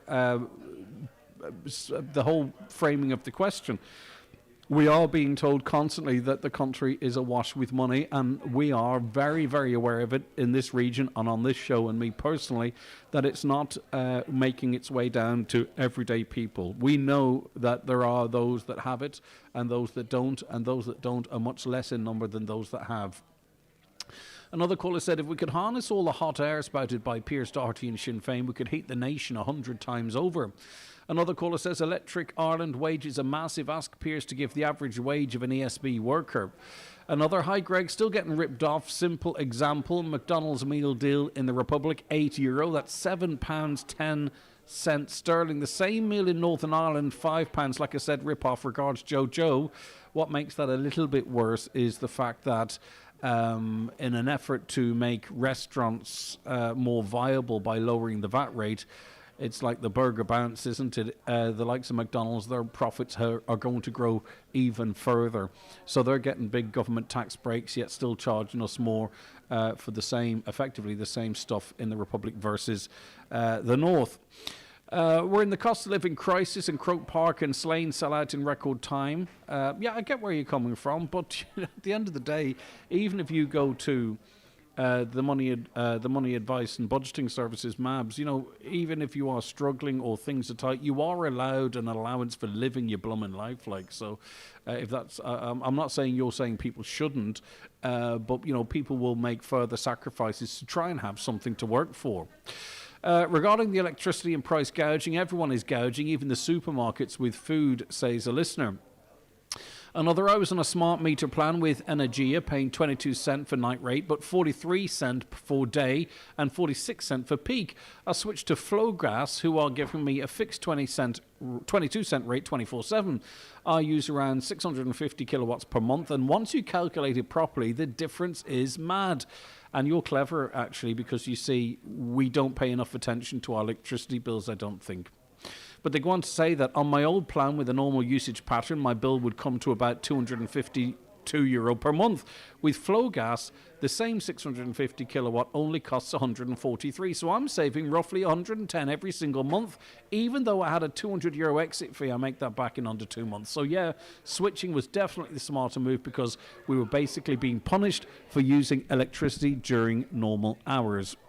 Another one here, central Dublin basements already flood when it rains, and with rising tides, a metro is a stupid idea entirely. Maybe an overhead monorail would be a better idea. Well, some of the greatest infrastructure in cities around the world runs underwater or below sea level under the blooming Thames. So, in London, for an example. So there are engineering ways to resolve that.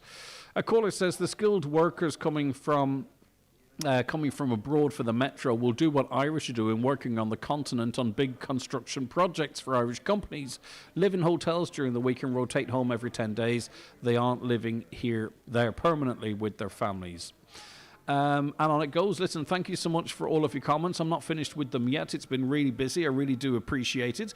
We're going to take a break so you can play the bingo numbers. Good luck if you are playing today. We'll be right back. Okay, we'll be right back after this very short break. Just to remind you, 086 60 25,000 is the WhatsApp and text number. It's time for Vision Ireland Bingo on Highland Radio. It's Friday, the 21st of November. You're playing on the yellow sheet for the daily prize of €1,000. The reference number is S15. It's game number 47. The numbers are 16, 71, 44, 18, 68, 23, 35, 64, 2, and finally 14. Phone your claim to 9104833 before midnight, leaving your name, contact number and the name of the shop where you purchased your book, and we'll call you back the next working day. Get all your Vision Ireland bingo information at highlandradio.com. Today's 9 till noon show is brought to you by Heron Auto, Donegal Town. Take a test drive in the new 261 range. With 5 exciting new models, a 7-year warranty, and finance from 0%, there's never been a better time to upgrade. Drive with confidence. Drive with Heron Auto. Introducing Flow for Men, my new fragrance collection of products created to keep you feeling fresh and looking sharp. The ideal gift for the man in your life. Find Flow in pharmacies nationwide or online at flowbybogue.com. Start every day with confidence. The famous Dealer Day November is back at Irwin Expert Electrical. Every single day this month, a brand new mega deal drops. From top brand TVs to most wanted technology and gifting, you'll find unbeatable offers throughout the month in store. Don't miss out. Pop in store or follow Irwin Expert Electrical on Facebook and Instagram to catch all the deals before they're gone. Irwin Expert Electrical, Letterkenny and Buncrana. Want 4 for 3 on Christmas party food? Thought so? Well, go to M&S because they have 4 for 3 on party food. And there's loads to choose from. Hot smoked salmon rosti, pecorino and chorizo tortillas, maple bacon pancake stacks with hot maple syrup, bite-sized serrano ham and cheese croissants. I could go on. This is not just party food, is it? No, it isn't! It's M&S party food. Selected stores. Offer available till January 1st. T's and C's apply. The 9 till noon show live from the Cope Builders Providers Open Day in Dungloe. Great deals, supplier demos and the white goods grand opening. All happening right here at the Cope Builders Providers today. Yes, and it is right here, and we are right here in this wonderful building, and we're joined now by Thomas McIntyre, who is the Cope Builder Retail Manager. Good morning to you. How are you getting on? Good, Greg. Thanks. So tell us where we are. Obviously, we're in Dungloe, right? But anyone who wants to travel today maybe avail of, the expert advice that's on the floor here, or even the draw for the fabulous prizes that are up for grabs. So describe where we are. In regards to our physical location, essentially? Well, no, emotionally. Yes, of course, the physical location. We're sitting in our current bathroom studio at the moment, where you're sitting, there should be a bath. I wouldn't mind, but I've got a toilet here as my... You're supposed to be sitting on a toilet if you could get away with it. But we are where, if you want to get here, say, from Dungloe or... Yeah, so we're Mean More here. Mean More, yeah. So just outside Dungloe. Some nice prizes here. Inside the store, we've basically got everything you need. So it's a one-stop shop here really at this point, especially now with adding in the white goods to it. That's been a big influence for us with regards to making sure we can get everything for the person building the house. So when you're starting off whether it's a new build, renovation, or rebuild maybe, you've basically got everything under the store's roof here, in Dungloe. It's great for the locality, for the people. You don't have to go too far. It's delivered. It's great, And also, too, in the unlikely event that there's further product support needed, it's local. I'm old enough to remember that, obviously it might have been different here, but, you couldn't, we didn't necessarily always have local to us a big place. Where you could get everything, where you could get the very latest technology, where the prices were comparable to if you went to Derry in inverted commas or Enniskillen, as you might have, dependent on where you were living. But now we're in a situation whereby here we are in beautiful West Donegal, a rural part of the world, let's not. But you've got a state-of-the-art shop here with everything in it. All the goods you want, your Ninja products, your Hot Points, your Zanussi, everything is here. Yeah, all the big brands, I suppose being part of the top line helps us there. So we've got that buying power, we're part of the bigger group. So we're not just an independent little stores. We're part of that much bigger buying power. Like, makes us very competitive. So our prices should be really competitive here. Like, meaning you don't need to go further afield. And that's the whole emphasis on it here. So making sure we had a range of, I suppose, brands to suit different budgets. So from your candies to your hires, and that gives you different variations in warranty points too. So if you want a 10-year warranty on a wash machine, it can be gotten, and that's without having to pay for extended warranties or expensive warranties or complicated warranties. You don't know where they were. You can't remember, did you actually take it out or not? I know I've done it myself in some of the bigger stores, and then you have to go looking for it, and it's difficult. Here, I suppose it's a nice kind of independent store, but with a bigger buying power, and that's the benefit of it. It's local, but it's got big power behind it. Yeah, and in terms of where we're sitting here now, what part of this is new? Because it all looks perfectly laid out and established, and regulars would know. But for me, walking in here, which section is? Well, I suppose over the past kind of couple of months, Greg, the staff have put in a massive work. Everybody from ourselves on the floor to even the guys in the office are doing the purchase orders that we mess up and the mistakes we make on product codes and prices. So everybody's played a massive part in it. But I suppose the whole store feels a little bit different, but it's not dramatically different. It's just a bit more refreshed, really, and expanded upon. So the range of things we've kind of tried to push it out, meaning that we can get a few more things in from the same company, just meaning you're ticking all the boxes. So again, they don't have to go elsewhere for maybe a more niche product. And is that why you decided to sort of go, feet first into the sort of white goods type space? Representation of white goods here, Greg. Yeah. So we always would have had a wash machine, a tumble dryer, and maybe we might have had a high end and a kind of, a low end, depending on kind of stock and stuff. The thing is, we weren't in it. We didn't do it full time. So we didn't really do it. I'll say it. We didn't do it too well. I mean, we had it. Our prices were always kind of competitive, but again, we didn't know what we were doing for the most part. Certainly, I myself didn't. Other people might have, but I certainly didn't. I knew exactly what I was doing, boss. Yeah, no. Well, some people do. No, but I do understand what it's about. The whole experience and the range and everything. So basically, when you come in here now, if you wanted to kit out the kitchen. So what we've done is we've set up a nice showroom. That's got a nice representation. That's what's behind us here. And we'll do a wee ribbon cutting and that in a while, maybe later on, But that's what we're going to set up. But all that represents is what's kind of available. Because, again, our floor space is limited, so we can't have everything. But what we've set up in the past few months now is relationships with all the big brands. So your Hoover Candies, your Hot Points, they're all available to us now. So whatever you need, if you can see it on their website, I can get it. Yeah. So if I don't have it in store, I can get it. And again, the price is going to be competitive. And the turnaround's going to be quick. I suppose that depends on stock, but the turnaround should be fairly good. Of course, yeah. Even in Donegal. It depends who comes in. If it's me, I want it sort of like then or in 2 days. Well, that's it. But we have everything in store. We have in stock. Yeah. Well, so that's ready to go out. Yeah, but then again, we'll do our best on that. Yeah, exactly. But if people have their own ideas, the fact that they're able to get it delivered locally and avail of your buying power, that's a win-win. I'm just blooming impatient sometimes, and it could be something like, do I go? Things change in terms of even the placement of the oven. Some people like it high height and others like it under the gas hob, and you can come in and have a look and decide. Yeah, I know that might seem like a simple thing, but when you have to make those decisions, they're big blooming decisions. They are, but then even when you decided on the height you've gone, then you have to decide on what you want it to do. Are you going to bake in your oven, or are you going to air fry in it now? Because you can get an oven with an air fryer capacity, so you can actually go in air fryer now. Now it's a bigger unit, so it takes a bit longer than your standard little Ninja air fryer. But the basic technology is the same technology. If you have a family of 6 or 7, if you're cooking for a lot of Christmas. 4. Yeah, exactly. What's the feedback been like from the public? Because I would imagine your core is your regulars, right? Of course, and of course then it's of a scale where people will travel. Don't get me wrong, but what's the feedback been like so far? Oh, it's been brilliant. Even the people have been buying already. I suppose when they seen we're doing it, they're like, oh, geez, that's great. I'm doing a kitchen renovation next month, or I need this, I need that. It's been really positive so far. And even what people have been buying already, the range of the Shark Ninjas are already going really well. Like I put a unit on the floor yesterday just to unbox for display, and then it was picked up and gone when I turned around. So basically it's been great. It's been quick. And because the brands are already well known or established, people know them.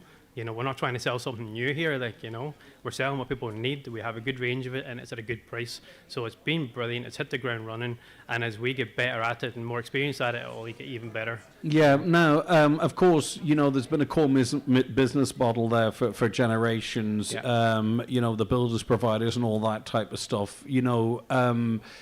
You're not taking your eye off the ball in that regard either, though. You know what I mean? You have to remember your roots, don't you? 100%. That's a much bigger, like, that's the core of the business would always be the you know, they call it the heavy end of it. Like, you know, that's the big part of what goes out the back, and that's what keeps us going here. Like, will not be, you know, everything else is really supplementary to that, and it's making sure that when you've done the big part of the job, so you've built the house, you've put the roof on, your foundation's in, your insulation's already sorted, your boiler's in, everything's done that you were doing here already anyway. Now you can come back in and we can really finesse it for you. We can finish the job at this point.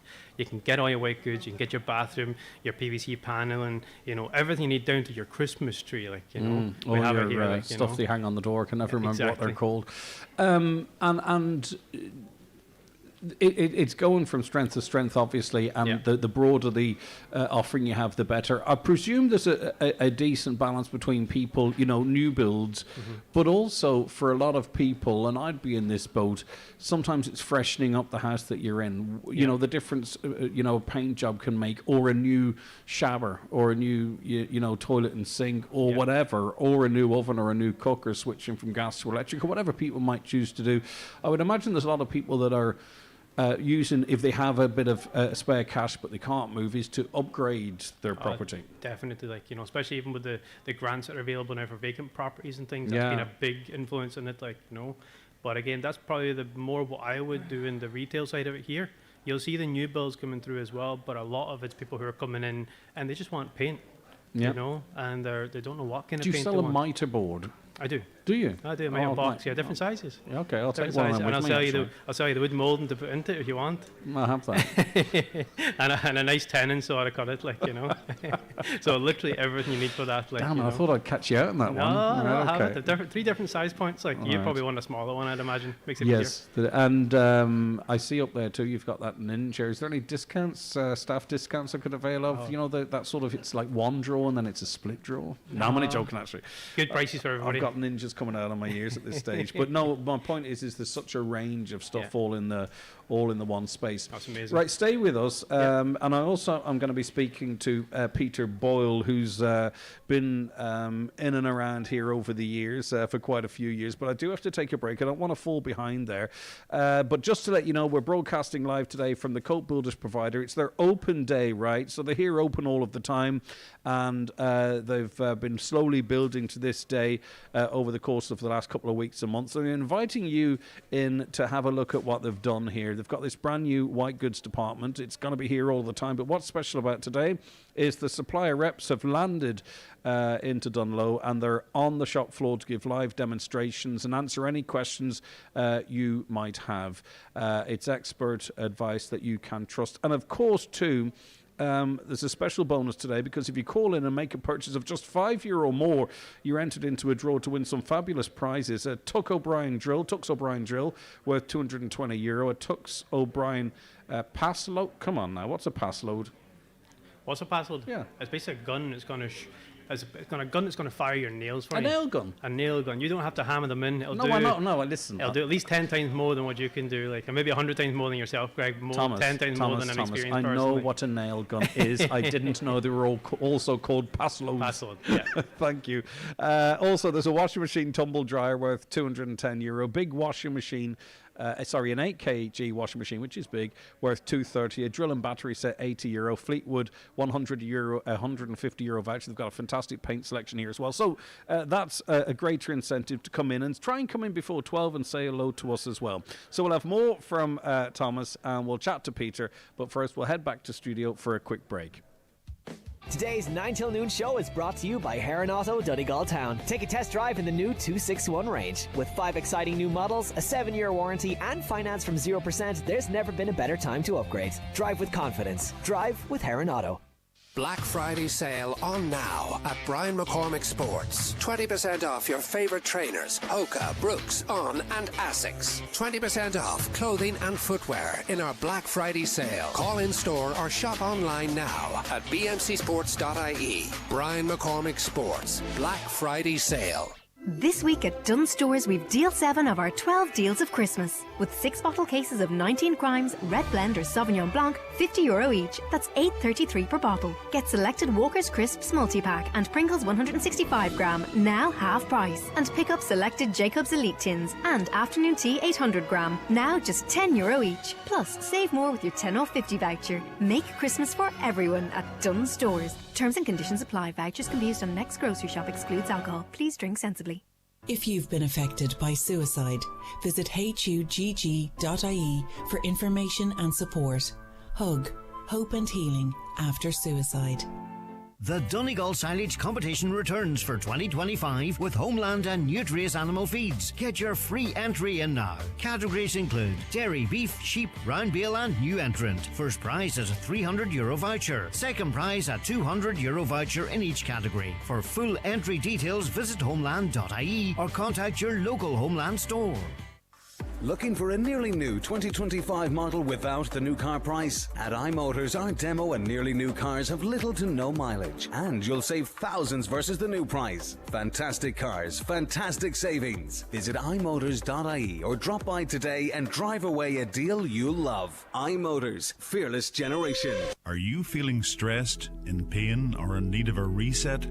Imagine a place where gentle healing vibrations, light and sound gently wash over you, nurturing both your body and mind, melting away tension and easing pain. This is possible at Beyond Light Therapy, designed to support deep relaxation, renewal, and your body's natural ability to heal. People report a sense of calm, improved mood, mental clarity, and renewed energy. At Beyond Light Therapy, where health begins, experience the first 60-unit energy enhancement system on the planet. Call us today to begin your journey.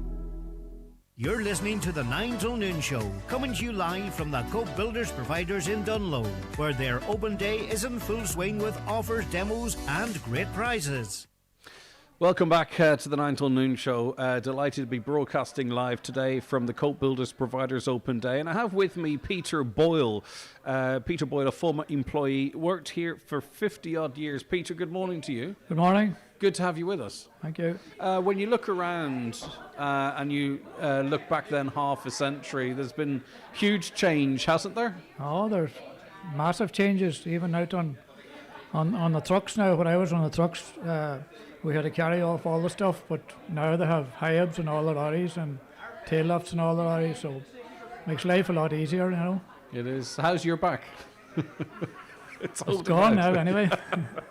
But, you know, it's funny, bridging half a century, the basics of a good business remain the same, don't they, Peter? It's that relationship with customers and getting stuff to them when they want it. Oh, yes. If somebody wants something in a hurry, they always got it out. If you want it in an hour's time, you got it. So distance was no problem either. Why do you think a business like this, what do you think the key is to its longevity? Do you know what I mean? Is it the relationship with customers? Is it what? Relationship with customers and good staff that knew their customers and if a customer wanted something quick, he got it quick. If he wanted it in 4 hours, he got it in 4 hours. That's just the way. Yeah, and if these four walls could talk to, I'd say there's some chat been had here over the years. There are a lot of stories. You could write a book on it now, tell you. You might indeed. And also, too, you know, we're talking about your fantastic 50 years, but the Cope itself, 120 years of an anniversary. Yeah. I mean, that's remarkable, isn't it? January, yeah. Is that important to you? Does it feel important to you as well? Oh, it does. To see a local local business? Of course it does, to see like it going that long. It's great that I'm employing a lot of people. It's great for the community and great for the area all around, you know. When you started here, what were you doing? Were you on the floor? Were you doing deliveries, or was it a mixture of all of that? Well, I started off down we had branches out through the country that time. Minbannon branch is long gone. That's where I started off, and once that closed, I went down to Kincastle Cope then, and I was out on the vans out through the country. The grocery vans went round the country that time, all out through the houses. And well, I had a famous man helping me that time. Daniel O'Donnell with me, helping me on the summer holidays. He worked the summer holidays in Kincastle Cope all the time, so every year. So he would put me out on the grocery van. And did he sing in the van? Well, he did sing. I learned him a few songs. All right, go on. What can you take credit for? He did sing a lot. All right. Did you see anything in him at that time that made you think that this fella's going places? Well, he did personality with him. He was able to talk to everybody. Yeah. He actually held me up a lot at times. When you were in a hurry, he would be talking to people. But you know, Peter, I often think one of the reasons for Daniel O'Donnell's success is how good he is with people and how good his memory is, and how good he is at connecting with people. And I'll tell you one thing, what a place to learn it out on the van with you. Maybe it's your fault. I mean, maybe you're responsible. I don't know you can take the credit. I don't know how he remembers names, but he can put a name on everybody, Oh, it's amazing. And if he doesn't know you, will know your granny or your auntie Yeah, or your uncle yeah. or your sister, or it's astonishing. But that's what made him, talking to people, and after the shows, talking to people for hours and hours, Because I seen him at the Donegal Shore Festival, which we were involved with. He would stay up there maybe 4 hours, signing autographs and taking photos to people, It's amazing, isn't it? And, Thomas, it is people like Peter, that make a business successful, isn't it? And I think when businesses don't understand the connection between the business and the customer, that's when they can sort of fall by the wayside a little bit. Definitely is. I suppose even here now at the moment, we have a lot of long-serving staff, people here 20 years, 30 years, and it's amazing. That basically holds it together. I'm only new here in a couple of years, so I'm here not even 2 years at this point, and if it wasn't for that kind of real strength in it, it would be difficult, because you come into somewhere like this where there's so much going on, so many different products. I'm not even from the building world of any sort. So when it comes to kind of drawing on their knowledge, it's massively important. And again, they know everybody and everybody knows them. So that does make the difference here. That makes it kind of much more. You're not going into the Cope necessarily. You might be going in to see a particular person, because that person knows what you need, and they just sort you out. That's the best thing about it. Yeah. All right. Okay. And Peter, you like to see progress. You're not afraid of progress, are you? Oh, it's great to see progress. It's great to see that all them washing machines, tumbler dryers and all that set up there, which is badly needed. And you don't work here anymore, no? No, I'm retired. Do you still get the staff discount, though? Do you still get the staff discount? Oh, I do, yeah. They still give me T-shirts and jackets good, too. All right, good stuff, and rightly so. Listen, brilliant speaking to you, Peter. That's Peter Boyle, who was an employee here for over 50 years, and also we've been in conversation there with Thomas McIntyre, who is the Cope Builder Retail Manager. Just to let you know, and just to remind you that you can come in and see us today. We're here to 12, but what is here all day and into the future is their brand new white goods department. It officially opens today.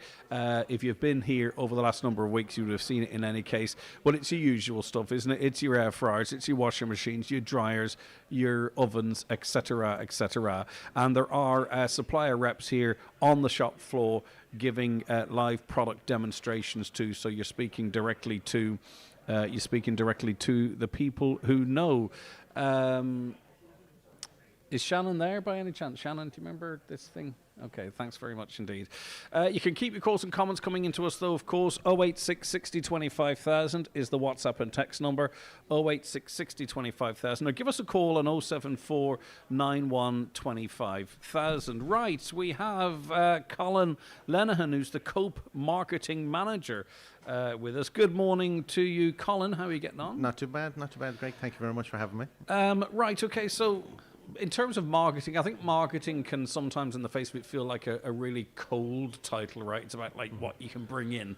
But it's not that. That's not how successful marketing works, is it? So what are your sort of key areas of work, key goals? Well, this is it. When I first started in the Cope, it was very clear from the get-go that one of the key pillars of the Cope was the community.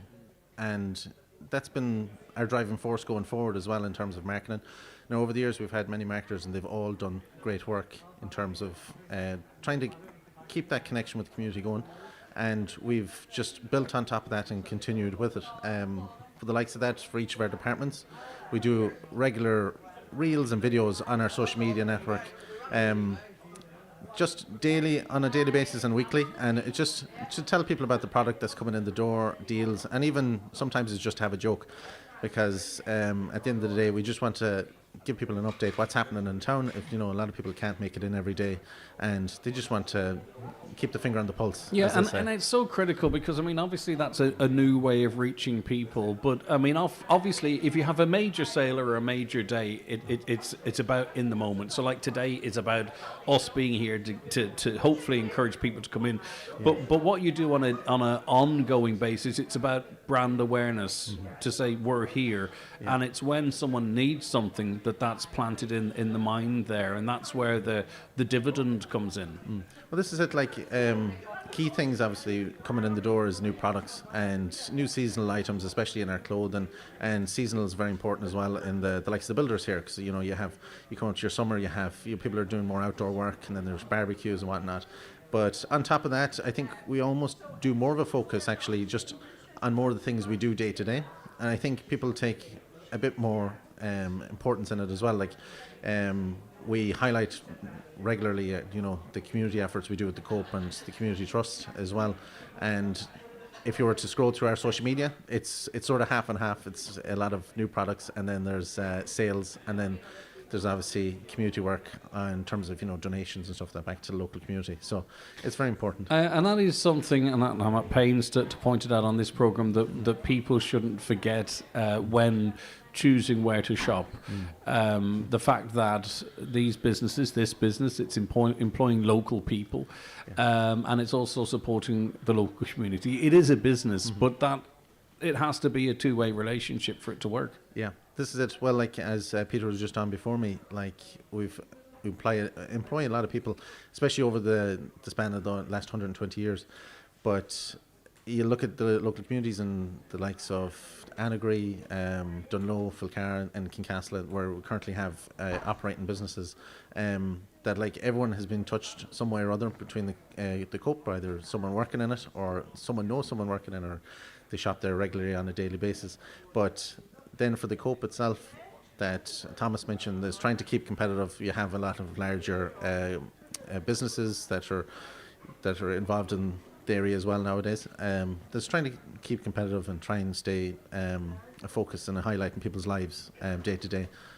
Yeah, and of course too, you obviously this business has been here for 120 years, so it doesn't necessarily apply here. But in business, you have to keep growing, but you don't want to grow too big too quick either, right? Yes. And that doesn't happen by accident. That's part of a plan, and I presume the opening of this white goods area is part of a plan. This is it. It's a huge milestone for the Cope at the moment. It visually shows people in the local area that the investment that we're putting back into the business and trying to improve people's shopping experiences overall, either through product or even, like Thomas said, is just having that more knowledge about the product and being able to inform people correctly and how to best advise them going forward and how to make the best purchase for them.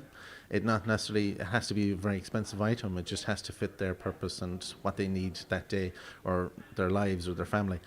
But like that, 120 years, the Cope itself has seen many ups and downs. It's had shop units in different areas of the country that have closed, and communities have sort of dwindled. But we've seen strengths as well. So with everything, with a company that old, you have challenges. But at the moment, we're glad to say that we're doing huge investments across the business, either if it's builders or in clothing or supermarkets. Many of your listeners will probably have seen many of the reels or recently of many of our managers up in front talking about their new products and offers. So they all love that, don't they? This is it. I'd say you don't have to twist their arms at all. They all just can't wait to get involved in that. Well, as many people say that it's great to see them and having a laugh, but they don't see the 20 or 30 takes that it takes to get there. So at the end of the year, we said the outtakes are often where the traction is, isn't it? All right, brilliant stuff, Colin. I mean, it's a tough job being a marketing manager because of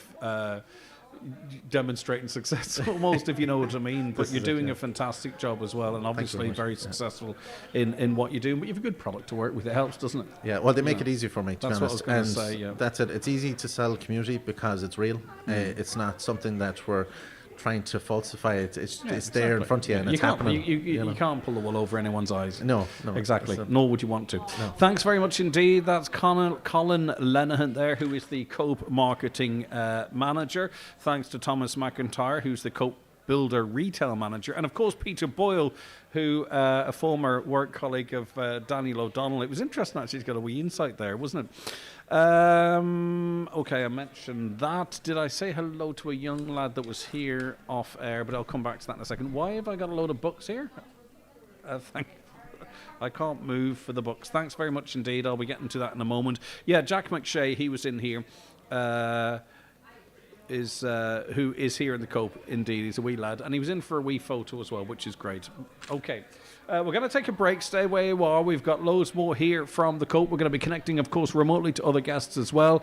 It's all happening after these. Today's 9 till noon show is brought to you by Heron Auto, Donegal Town. Take a test drive in the new 261 range. With 5 exciting new models, a 7-year warranty, and finance from 0%, there's never been a better time to upgrade. Drive with confidence. Drive with Heron Auto. Brazil's beef bombshell. In this week's Irish Farmers Journal, we publish the findings of our exclusive investigation exposing Brazil's illegal antibiotic trade, wholesale purchase of antibiotics without prescriptions, hormones banned in the EU, freely available to buy, no tracking of antibiotic or hormone sales, leading Irish health professor shocked by findings. Never miss a story by getting an Irish Farmers Journal home delivery subscription. Sign up today and get a free farm bucket full of Irish Farmers Journal merchandise. Visit ifj.ie/bucket. The massive Black Friday sale is now on at Easy Living Furniture. We're offering up to 60% off everything. Yes, everything, including sofas, dining, bedroom, mattresses and accessories. And don't forget to shop in our magical Christmas department this festive season. Shop the Easy Living Furniture massive Black Friday sale, Crescent Link Retail Park, Derry. Don't miss out. Who's making something wonderful at Lidl this year? I'm Brian Seary from Seary's Bakery in Carlow. We're very proud to supply Blossom Heron awarded Dundalgan Irish Christmas pudding to Lidl stores. The proof is in the pudding, as they say. Deluxe Irish Christmas puddings from $8.99. Lidl, more to value. The Three Amigos, Jimmy Buckley, Robert Mazzell and Patrick Feeney are back on tour. This award-winning show is full of laughter, music and song. See The Three Amigos live. Clonry Hotel, Letterkenny, Monday, January 26th. Tickets priced $39.50, now on sale at hotel reception and ticketmaster.ie, where extra charges may apply. The Three Amigos live. This show is not to be missed. Every time you choose public transport, you're playing your part in reducing Ireland's transport emissions. Since 2022, the Connecting Ireland Rural Mobility Plan has introduced over 180 new or enhanced bus routes across the TFI network. 8 million journeys were made along these routes last year, connecting towns and villages near you and supporting communities across Ireland to make sustainable choices. It all adds up. Wherever you're going, your journey counts. Visit gov.ie/your journey counts. Brought to you by the Government of Ireland. Broadcasting live from the Cope Builders Providers Open Day in Dungloe. It's the 9 till noon show. Join us for demos, giveaways and fantastic one-day promotions. Highland Radio weather updates with McElhenney's. Discover Christmas gift ideas for everyone on your list, from trending beauty to memorable Secret Santa gifts. Visit us in Ballybuffet to explore our extensive range of gifts or shop online at mcelhenneys.com today. So it's going to turn cloudier this morning with patchy rain and drizzle developing in the afternoon. Highest temperatures 3 to 5 degrees, but turning less cold. Right. I'm joined on the programme now by Louise Kelly, who's a consultant music therapist and co-founder of Resilient Rhythms. Good morning to you. Thank you so much for joining me. Good morning, Greg. Nice to chat again. Can I introduce you anything, interest you anything from our bathroom department here? We're broadcasting live from the Cope in Dungloe. Music therapy. And we're going to talk about, actually, by the way, a TED talk that you did that's going live. Music therapy, how does it work? I kind of get it, right? Because I therapize, if that's the right word, or whatever it might be, with music. And we all actually do, I think, really almost accidentally, right? But from your perspective and the people you work with, what's music therapy? I mean, you're absolutely right, Greg. I mean, music is a powerful connector, and as individuals, as human beings, it's part of our psyche. I always say, people say, "Oh, I'm not musical. I can't sing this," and then I say, "You, of course, you're musical. You have a heartbeat. You have a voice." So, music therapy, I suppose, from my perspective, it's about using music as the main platform to connect with other individuals. For me personally, as we've met before, and I've chatted to you about it, I work with children with special educational needs. So some of these children are non-verbal, maybe limited physicality, and it's just the idea that music can connect, and it doesn't need words. It can support with their movement, their fine motor skills, their gross motor skills. It can support with the development of language, but more than anything, it can support with just connection from one human being to another. And that's what music does that so many other things can't reach. So do you see situations, say for instance in the case of someone who is non-verbal, that they are able to connect or communicate with their loved ones? And I can only imagine, if that is the case, what that might mean to, say, a mum or dad or something, that they're feeling that there's something almost conversational happening. Oh, absolutely. I mean, that's a driving force behind the work that I do, to support a child to become regulated enough so that they can perhaps manage, behaviours that were previously difficult, and using the musical space to do that, which may in turn then support their home life. And it could be as simple as being able to sit on mummy or daddy's knees, give them a hug, eye contact, all of those things that we would work with within, like, my room. I mean, to us it seems very small, but you can imagine to a family, something like that, like a simple hug, a simple moment of eye contact, a simple sound of connection. I mean, it's just huge. And hugely rewarding when you see it. Yeah, you're incredibly busy as an ADHD and autism diagnostician, but you are in universities, you're in businesses, you're in organisations, you work across these islands. Is it all under the sort of umbrella of music therapy?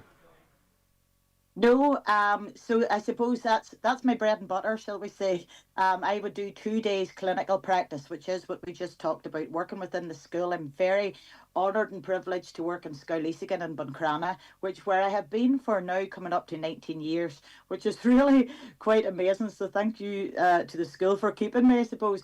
But no. But just in relation to that, if you don't mind, that's a testimony to what they're seeing with your work.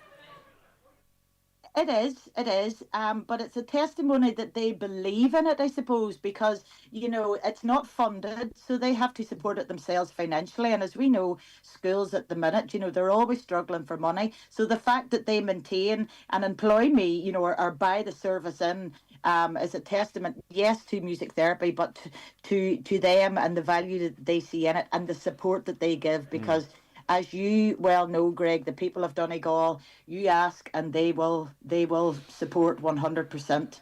Yeah, I wanted to talk to you and I don't have a great deal of time, but I wanted to talk to you in the context of your TED Talk. It's available or live now, right? So there was an awful lot that you could have put into this, but you have to sort of focus it, right? So I suppose just give us a couple of minutes of what's in this talk and who might benefit or enjoy it. Well, I'll give you the title of it. The title is Music Isn't a Luxury, It's a Biological Necessity. So, and basically it takes you on a journey from actually even in the womb to old age.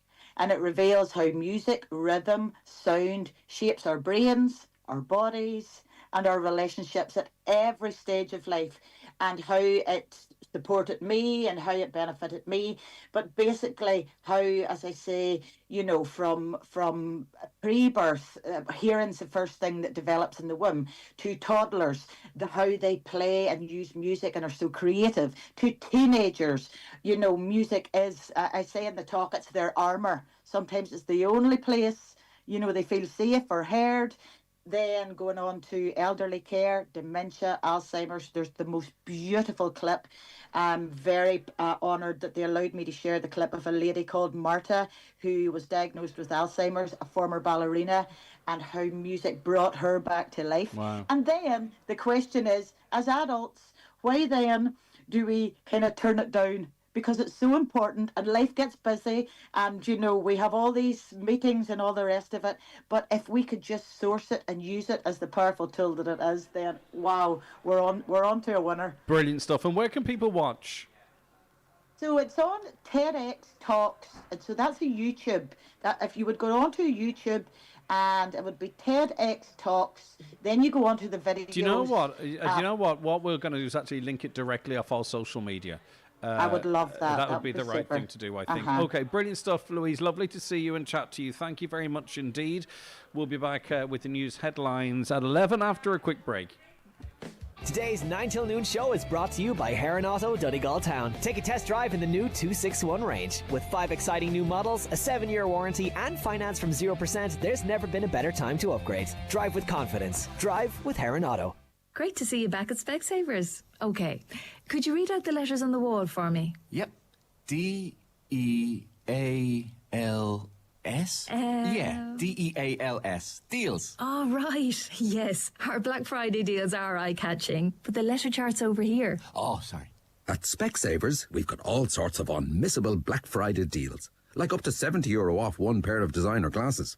Offer ends on 7th of December 2025. Conditions apply. Ask in store for details. Looking for a getaway this winter? Whether it's winter sun, a city break, Christmas markets, or hitting the ski slopes, Belfast International Airport has you covered. Check out our exciting winter schedule and start planning your next adventure. And don't forget, pre-book your car parking and save at belfastairport.com. Here, would you look at Eco Enda?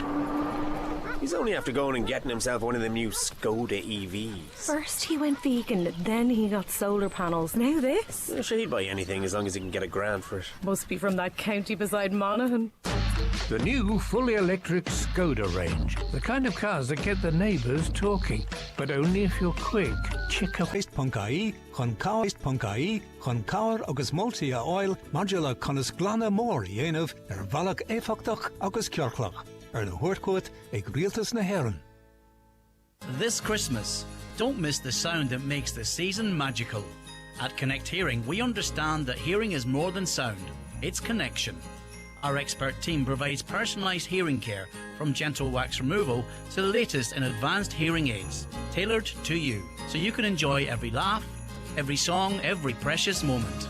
Call Connect Hearing today on 07491 13296.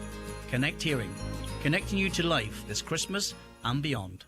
The 9 till noon show is live from the Cope Builders Providers in Dungloe today. Check out the white goods grand opening, meet the reps and grab unbeatable offers while they last. Yes, indeed. You're very welcome back to the 9 till noon show here live from the Cope Building Providers. It's their open day. They're opening officially their white goods department, and they've got washing machines, dryers, and all the usual stuff you'd expect to see here. And they've got experts on the ground, suppliers. There's always experts here, but the suppliers here to give you run-throughs, demonstrations, advice, etc. But it is 11 o'clock.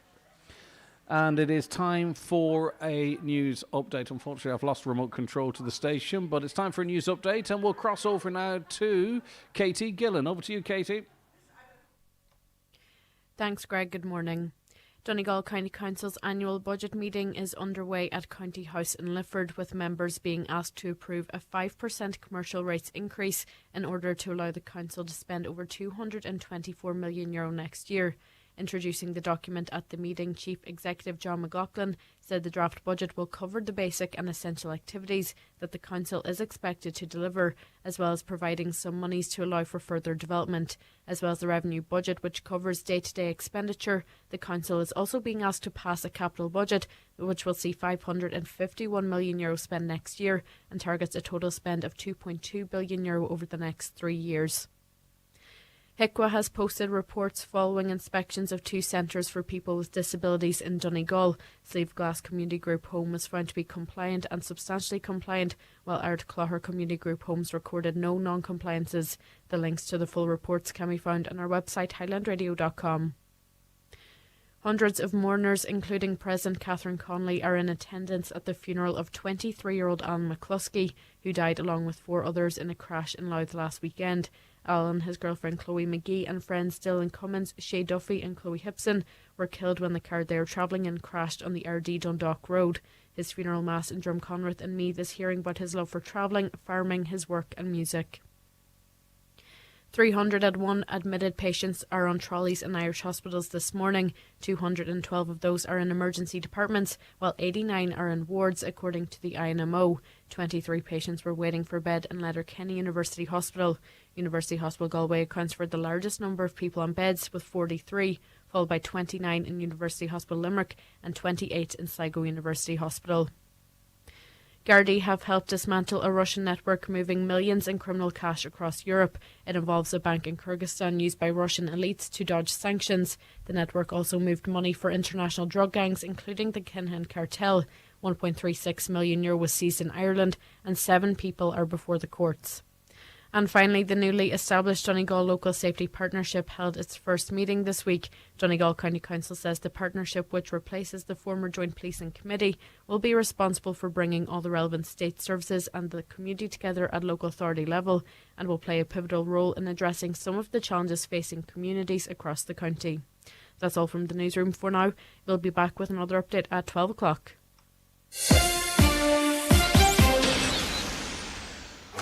Are you calling me a liar? No, that's not. I'm telling you, this isn't what I ordered. Don't give me that look, you little...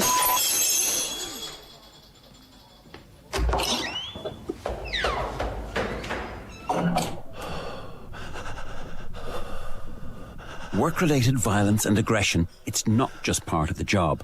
As an employer, it's your responsibility to protect workers. For guidance and to learn more about your duties, visit hsa.ie. Welcome into the final hour of today's 9 till noon show, live from the Cope Builders Providers Open Day here in Dungloe. Now, the Taoiseach and the Finance Minister are being urged to ensure 43 families who may be excluded from the defective block scheme because they were early starters are not left behind. 100% Redress Party Deputy Charles Ward joins me now. Good morning, Deputy Ward. Thanks for your time. Good morning, Greg, and good morning to all the listeners. So, remind me who these families are. Are these families who will now miss out in the increased cap? Yeah, so at the very beginning, there was a number of families that were reassured by the government that if they'd went ahead first, that they would not face any sanctions. That go first, go early, get it done. If you're in that position to do it, and any retrospective payments, we will make sure that you will not be left behind. And this is exactly what's happened. They've been left behind. 43 families. And what are the government saying to you in relation to this? And also, I wouldn't mind leading into the fact that I think, too, until this is sorted, people will be nervous of progressing because they could be waiting for the next assessment or the next increase or the next whatever it might be, you know. So until such time as this is resolved, I think it actually has the potential to further place doubt in people getting onto the scheme. Greg, what it is right now there's 3,000 applications on the scheme, okay? And Charlie McConlogue and the Fianna Fáil government are particularly gloating about this. But there's 3,000 houses on the scheme. We've done 200 odd houses in the last 3 years. And some of them are partial remediation, not even full demolition. And then there's 500 and something odd houses coming forward as we speak. How many of them are full demolition? I would say less than half. But there you go. Well, there's 3,000 houses coming. But there's 3,000 houses that people can't get the finance for. And then you're looking at 43 families basically thrown by the wayside. I just find it remarkable. I find it remarkable in this day and age we are now, where we have a government in place that has abandoned the people of Donegal. We have 43 families that have been basically told, go ahead, we'll look after you, we'll make sure you get retrospective payment. Then they've been thrown to the wayside. And the fact of the matter is Charlie McConnell has to take responsibility for this too. It's in his area. You're representing Donegal. You're not representing a party as far as I'm concerned. You should be representing your people. And he is there. He could put the shoulder to the wheel and push, but he refuses constantly. And that's down on him. Party shouldn't be above your constituents. Yeah, but we're not talking about, and I'm sure Minister McConnell has made representations in this regard. I don't have access to him to put that to him, but I'm going to presume he has.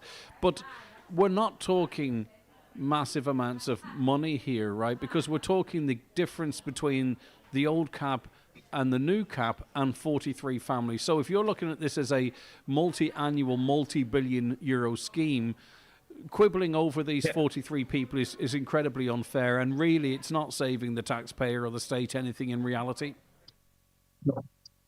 No. You're actually damaging the reputation of the scheme, which is already damaged. It's probably less than a bike shed outside Dollarn. But the fact of the matter is these families are now going to be out thousands and thousands of euros. Now, that's the difference between being in debt, not send your child to college, not. You know, it's a ridiculous situation to be in. But they're happy that the fact is that there's 3,000 people who have put an application in. I put an application in. I'm one of them 3,000 people. But that was 5 years ago. And I can't progress. What has the government? It's a ridiculous situation. What has the government said back to you in relation to this? Because it's a straight-up question, right? As I say, we're not looking, or you're not looking, I should say, for the scheme to be rewritten in this regard. By the way, we know there are changes you would like to see to the scheme, but what are they saying? Because we're talking about 43 families here. We know the scale of the scheme. It's a simple yes, no, maybe. We're looking at it. We're not looking at it. What is the official line that you're getting back in this regard? The official line regarding the 43 families is that they're moving on. Pre-legislation scrutiny was waived, so that can't be thrown in. But I insisted at a meeting that we need to look at these 43 families and at the Housing Committee meeting, and I was told that they would be looking at these. But then with one shake of the pen, they waive pre-legislation scrutiny, so that puts that to the side and abandons them, leaves them stranded. Then without the pre-legislation scrutiny also, the side-by-side housing, what the government put out a press statement on, told then that it will be at the behest of the housing minister to look after the side-by-sides, but nothing, absolutely silence regarding the 43 families. It's unacceptable. Unacceptable. All right, listen. Because Greg, this is the first moving forward, right? If you abandon 43 families with the shake of a pen, you will be able to do it to hundreds, if not thousands, with the same pen. All right, as far as I'm concerned. Thank you for joining us. I do appreciate your time. That's Deputy Charles Ward there. To some of your comments coming in on various issues this morning. Hi, can you highlight the parking at Letterkenny University Hospital? There are containers arriving daily and eliminating parking. It was really bad as it was staff are coming in extra early and can't move their cars for breaks. People that have appointments must be so frustrated. Can you highlight this, Greg, please? Yes, indeed. And if anyone wants to add anything further to that, please feel free to do so. I also hope you enjoy... Oh, sorry, this is a follow-on here. Hi, I hope you're well. It is Emer Shovlin who was in talking about her TEDx on Tuesday. It's finally live. I wanted to share the link with you. We have that link there, and we will share that out on our socials. We really appreciate Emer coming in. It was lovely to meet her, actually, and I'm delighted that is live. What's the best-selling washing machine in the Co-op? We'll try and find that out for you, but it depends on... There's lots of different things that washing machines can and can't do now, so we'll try and find that out. Lorry driver Paddy McGettigan wants to tell Peter that the lorry drivers get it a lot harder these days than they used to when they were driving together. Is that true, Paddy? Is it you carrying around your forklift now sometimes on the back of the lorry? But maybe it is. A lot of you texting in on the Enoch Burke conversation. Enoch was being forced by the school to do something against his conscience. This is the root cause of the ongoing case. The appeal is being kicked down the road because, according to our constitution, Enoch is being denied his rights. Now, the problem is you can say that, the root cause of it, but the solution to the root cause is not him defying court orders. And I'm saying that to him. Right, so that what he should be doing, if it were I were advising him, not that I can or would, is that he cannot fix through his imprisonment the root cause of this problem. The problem is that he's defying court orders and has ended up in prison. He cannot resolve what started all of this by spending one night in prison or 1,000,000 nights in prison, because whilst you might say this is where it all began, you cannot fix it through what he's doing at the moment. But this caller says Enoch is being denied his rights and is being unduly tortured, punished and ostracised because of the authorities in this country. But again, you could make that argument. I'm not contradicting you, but he's an awful lot of power in this regard himself. A caller says, it's now frightening trying to get about Letterkenny as a disabled woman, with men acting menacingly, pushing my wheelchair out of the way and disrespecting my space. I avoid going there now, but nobody wants to acknowledge what is happening, and they say this is happening in certain parts of the town with certain people. In replying to some comments that were made during the Friday panel, Canada is a massive country versus Ireland, a small island. Completely different thing altogether. The far right in England, Nigel Farage, etc. Well, Nigel Farage isn't far right. Nigel Farage's party would be seen as right wing. Okay, right wing and far right aren't the same thing, though you could argue that they are, but the truth is you could be right wing and have right wing views, but it doesn't mean you are, in inverted commas, far right. But anyway, Nigel Farage, etc., the reason that Brexit came in to try to control immigration, that's why people voted for Brexit, but it didn't work. In fact, it got worse. To disgrace how the young Enoch Burke is being treated, says the listener, if God wanted to make different genders, he'd have made more. Yeah, well, that's... I mean, you heard from our panel, all three with very different views on different things in life, and none of them were the view that someone should lose their job for refusing to use certain pronouns. And a birthday request for my mum, Mary O'Donnell, from Dewis in Ballybofey. 90 today. Happy birthday, Mary. A special mum, I'm told, a special granny, and a great-granny from her 2 daughters, 5 sons, 5 daughters-in-law, 34 grandchildren, and 1 great-grandchild. Wowzers. Well done. That's an amazing achievement. Reed Christie talking about housing grants. No, sorry, that's actually from a different one. I'm all but caught up to date. But I do have more guests joining us. Would you believe that? I believe that Letterkenny is one of the highest areas in the country for inquiries about vasectomies. It's World Vasectomy Day, I think. What a strange title. But anyway, I believe that's what it is. And we're going to be talking about that and more after we take a break. Today's 9 till noon show is brought to you by Heron Auto, Donegal Town. Take a test drive in the new 261 range. With 5 exciting new models, a 7-year warranty, and finance from 0%, there's never been a better time to upgrade. Drive with confidence. Drive with Heron Auto. Celebrate the life and music of the legendary Joe Dolan live at the Mount Errigal Hotel, Letterkenny, Friday, January the 16th, with the Dolan family and the original Joe Dolan band performing all the classics, Good Looking Woman, Make Me an Island, and many more. Tickets on sale now from the hotel reception and Ticketmaster.ie. What if you could send a free chocolate bar in secret to someone special? Just to, give them a little lift. With the Cadbury Secret Santa postal service, you can send free chocolate secretly from a poster. They're popping up all over the country, from great big cities to quaint little towns. Look out for a poster near you or search Cadbury Secret Santa to find out more. 18 plus, free service on selected products while stocks last until December the 21st. For full terms and conditions, visit Cadbury.ie. Keep out the cold, cold, cold. And ring Fleming for their full range of garage doors, agri doors, insulated doors, milking parlour doors. Fleming, 91 48 234. Find more top brand deals this week at Dunnes Stores, like 9-pack cans of selected Monster energy drinks, only €8 each. Get selected Walker's Crisps multi-pack, Pringles 165-gram and selected Cadbury Dairy Milk sharing bars, now half price. And pick up tins of selected Jacob's Elite Kimberley Mikado tea cakes and afternoon tea 800-gram, now just €10 each. Plus, save more with your 10/50 voucher. Make Christmas for everyone at Dunnes Stores. Terms and conditions apply. Vouchers can be used on next grocery shop. DRS fees apply. Save 20% in the Loganair Tartan sale with promo code Tartan20. Book now at loganair.co.uk. TCs and exclusions apply, subject to availability. This Christmas, we're giving you the chance to win big. You could drive away in a brand new Renault Symbioz Techno worth over €35,000 with our big car draw. Get your tickets now at highlandradio.com. The winner will be announced live on the 9 till noon show December 23rd. Get in the draw and you could be starting the new year in a brand new car. The 9 till noon show live from the Cope Builders Providers Open Day in Dungloe. Great deals, supplier demos and the white goods grand opening. All happening right here at the Cope Builders Providers today. Highland Radio Time Checks brought to you by EirGrid, the operator and developer of Ireland's electricity grid. EirGrid, powering up communities, powering up Ireland.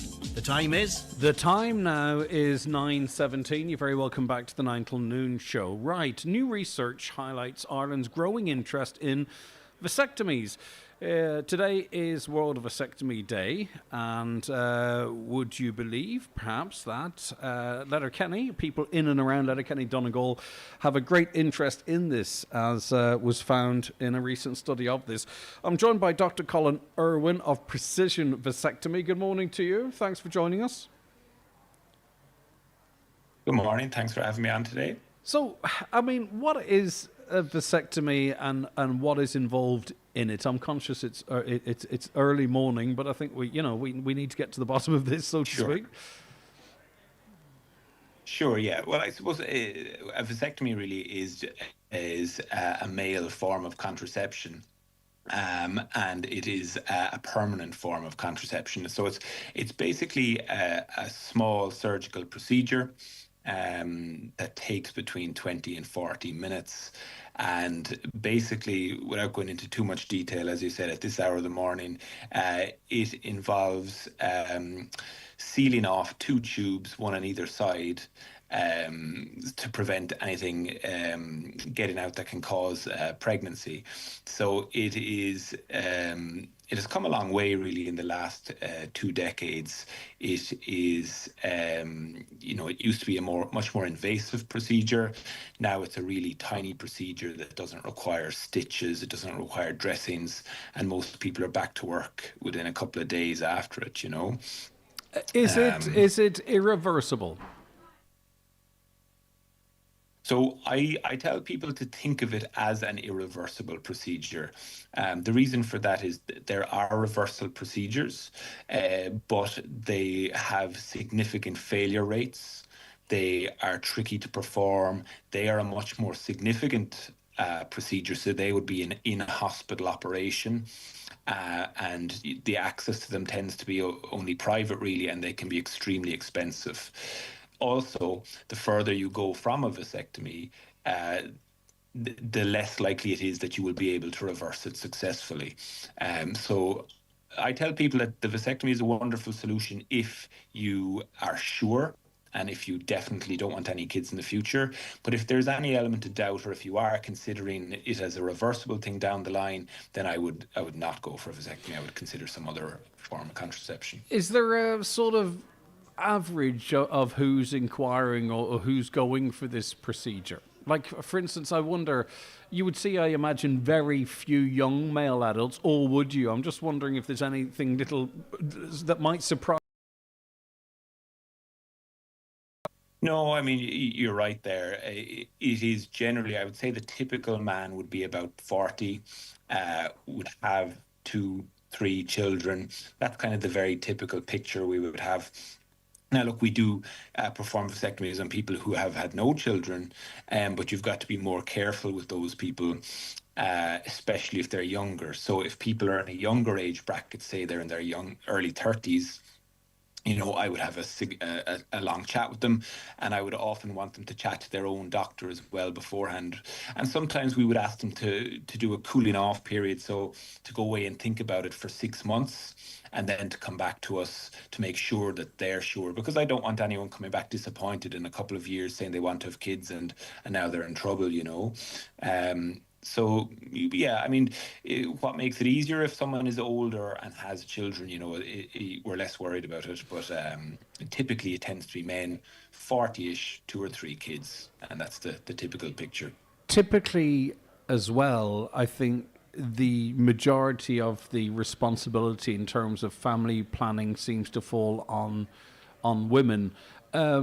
But that's also can be down to the various options and access and what have you. But there are growing numbers of men that either singularly or in conjunction with their partner or whatever want to pursue this, right? So is there an inequality there in terms of, making a level playing field for all different forms of family planning?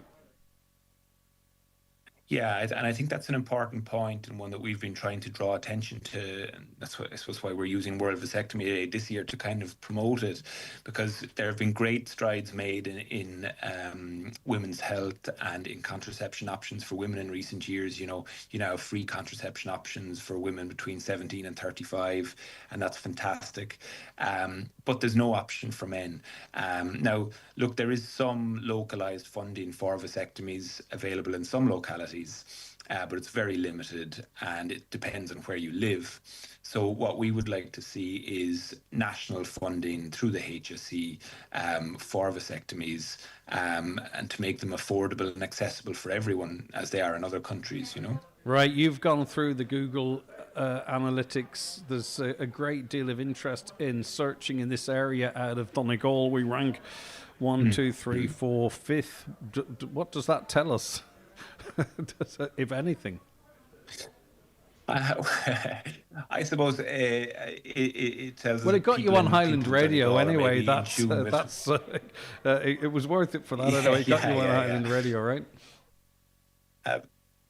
Absolutely, yeah. Well, I don't know how many people are going to travel to Cork from Donegal for a vasectomy, but it certainly seems to be on the radar up there, and that's good too. And that can be a cultural thing, and maybe it could be to do with the proximity to Northern Ireland as well, because through the NHS, vasectomies are far more common in the UK and Northern Ireland because they're free through the NHS, whereas they're not down here. So there's more of a cultural awareness of it.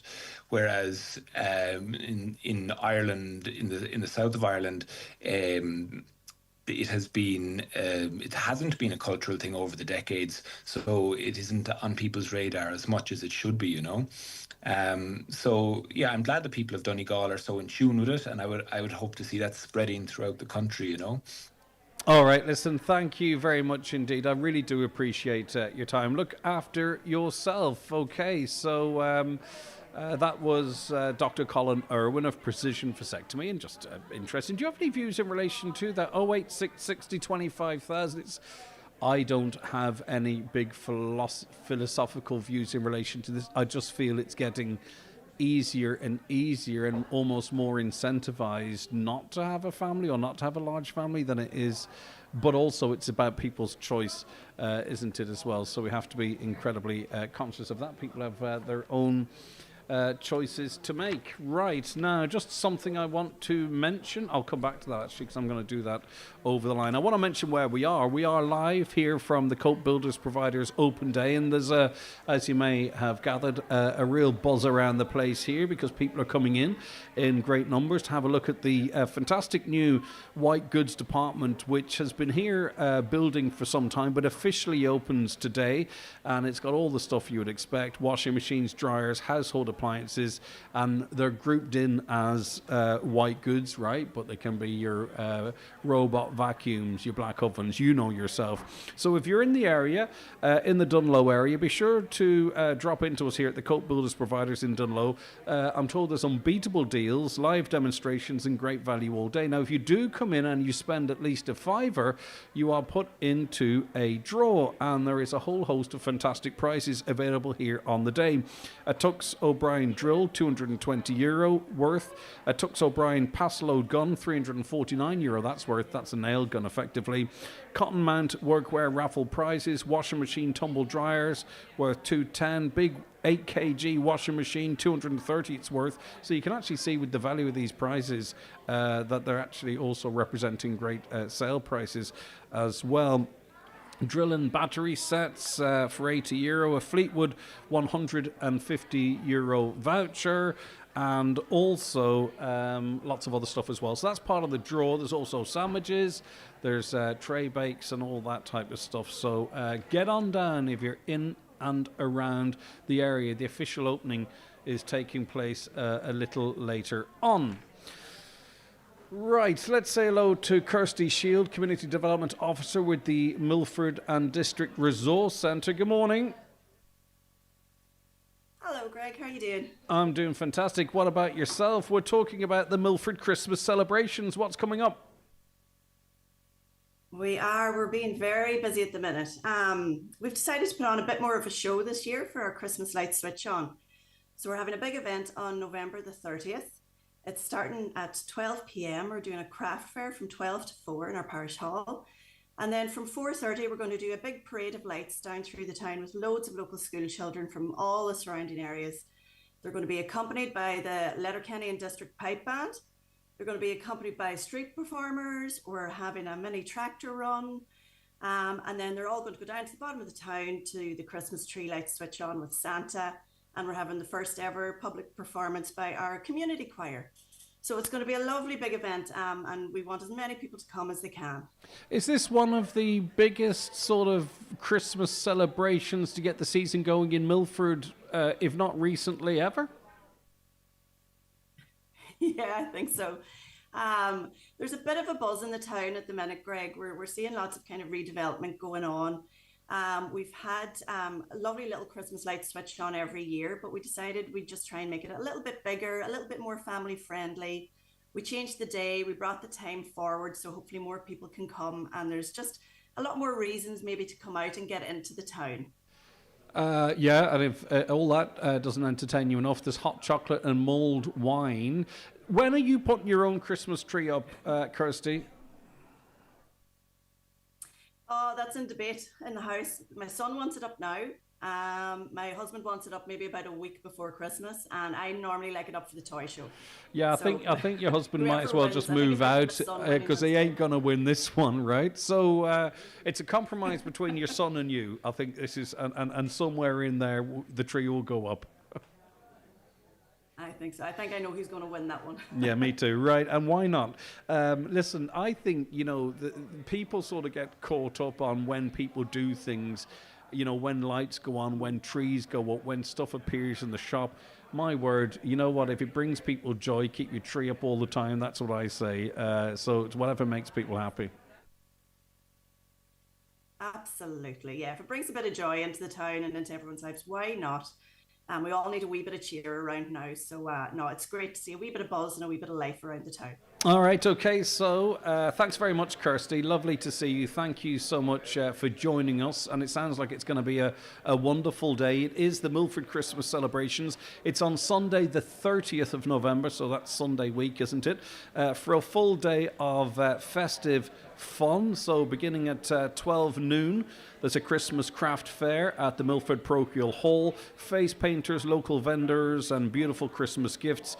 Then the Parade of Lights starts at the Market Square at 4:30, and it'll be dark then, or getting dark. So that's going to be a beautiful visual spectacle.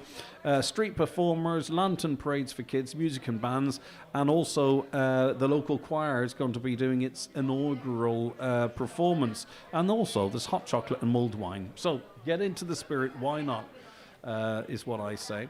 All right, we're going to take a break. We have another half an hour here live from beautiful Dungloe. We are at the Cope Builders Providers Open Day, and as you can sense, I'm sure, as it comes across on the microphone, a lovely buzz about the place, and why not? All right, rejoin us in just a couple of moments. Watch the show live now on YouTube, Facebook, and at highlandradio.com. Today's 9 till noon show is brought to you by Heron Auto Donegal Town. Take a test drive in the new 261 range. With 5 exciting new models, a 7-year warranty, and finance from 0%, there's never been a better time to upgrade. Drive with confidence. Drive with Heron Auto.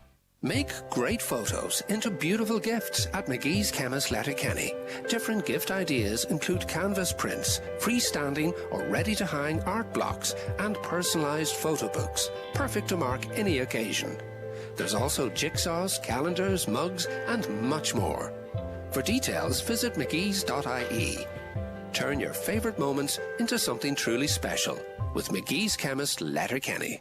At Blue Poppy Dentistry and Orthodontics, we specialise in creating confident, natural-looking smiles through expert composite bonding. Doctors Anna and Lydia combine precision and artistry to reshape, refine and refresh your smile with stunning results. It's just one of the many ways Blue Poppy puts your smile first. Call us on 07491203555 or book online at bluepoppydental.com. Blue Poppy Dental and Orthodontics, Letterkenny and Donegal Town, where smiles shine brighter. For the perfect gift this Christmas, visit Tinney's Toys in Letterkenny, where you'll find top quality toys at great prices. From Care Bears to Lego, Beyblades to Brooder toys, and our amazing range of kids' electric ride-on cars, Tinney's Toys has something for every wish list. Visit us in store at Leck Road, Letterkenny, or shop the entire range online at tinnystoys.com. Tinney's Toys, much more than just farm toys. Bringing our best to the table, that's more to value. With these Lidl Plus offers, Board B approved rotisserie chicken 14% off, now $4.99. There's 23% off Jacob's biscuit tins, now $9.99. And New Zealand Sauvignon Blanc was $8.79, now $7.49. Lidl, more to value. Get the facts by Drinkaware, visit drinkaware.ie. In ESB, Tomage chumman to the fubble. Shinnan fága Willamage Brodul, as takiach the horch the Hunskadal, nos gorgin Cadvach Valja Vorne, Three Hishte Sucher Pubble na Vermacha Guihe. Neelan Shinach Balacha Wan, an estimate precious €5 I Hunskadal fubble Chulivlian, Fud na Heron. Foy Olas Brescia Fuin our Jumantus the fubble, eg esb.ie/communities. You're listening to the 9 till noon show, coming to you live from the Cope Builders Providers in Dungloe, where their open day is in full swing with offers, demos and great prizes. Welcome back to the programme. We're heading into the last 26 and a half minutes. Shannon Wilkins is going to be joining us with a social media roundup to see what's trending, what's hot and what's not. And we'll touch base once again, finally, with the crew here at the Cope Building Providers, and lots of people milling around the place looking through all the products they have here, enjoying a cup of coffee and whatever sandwiches Shannon has left. People are fighting over them as well.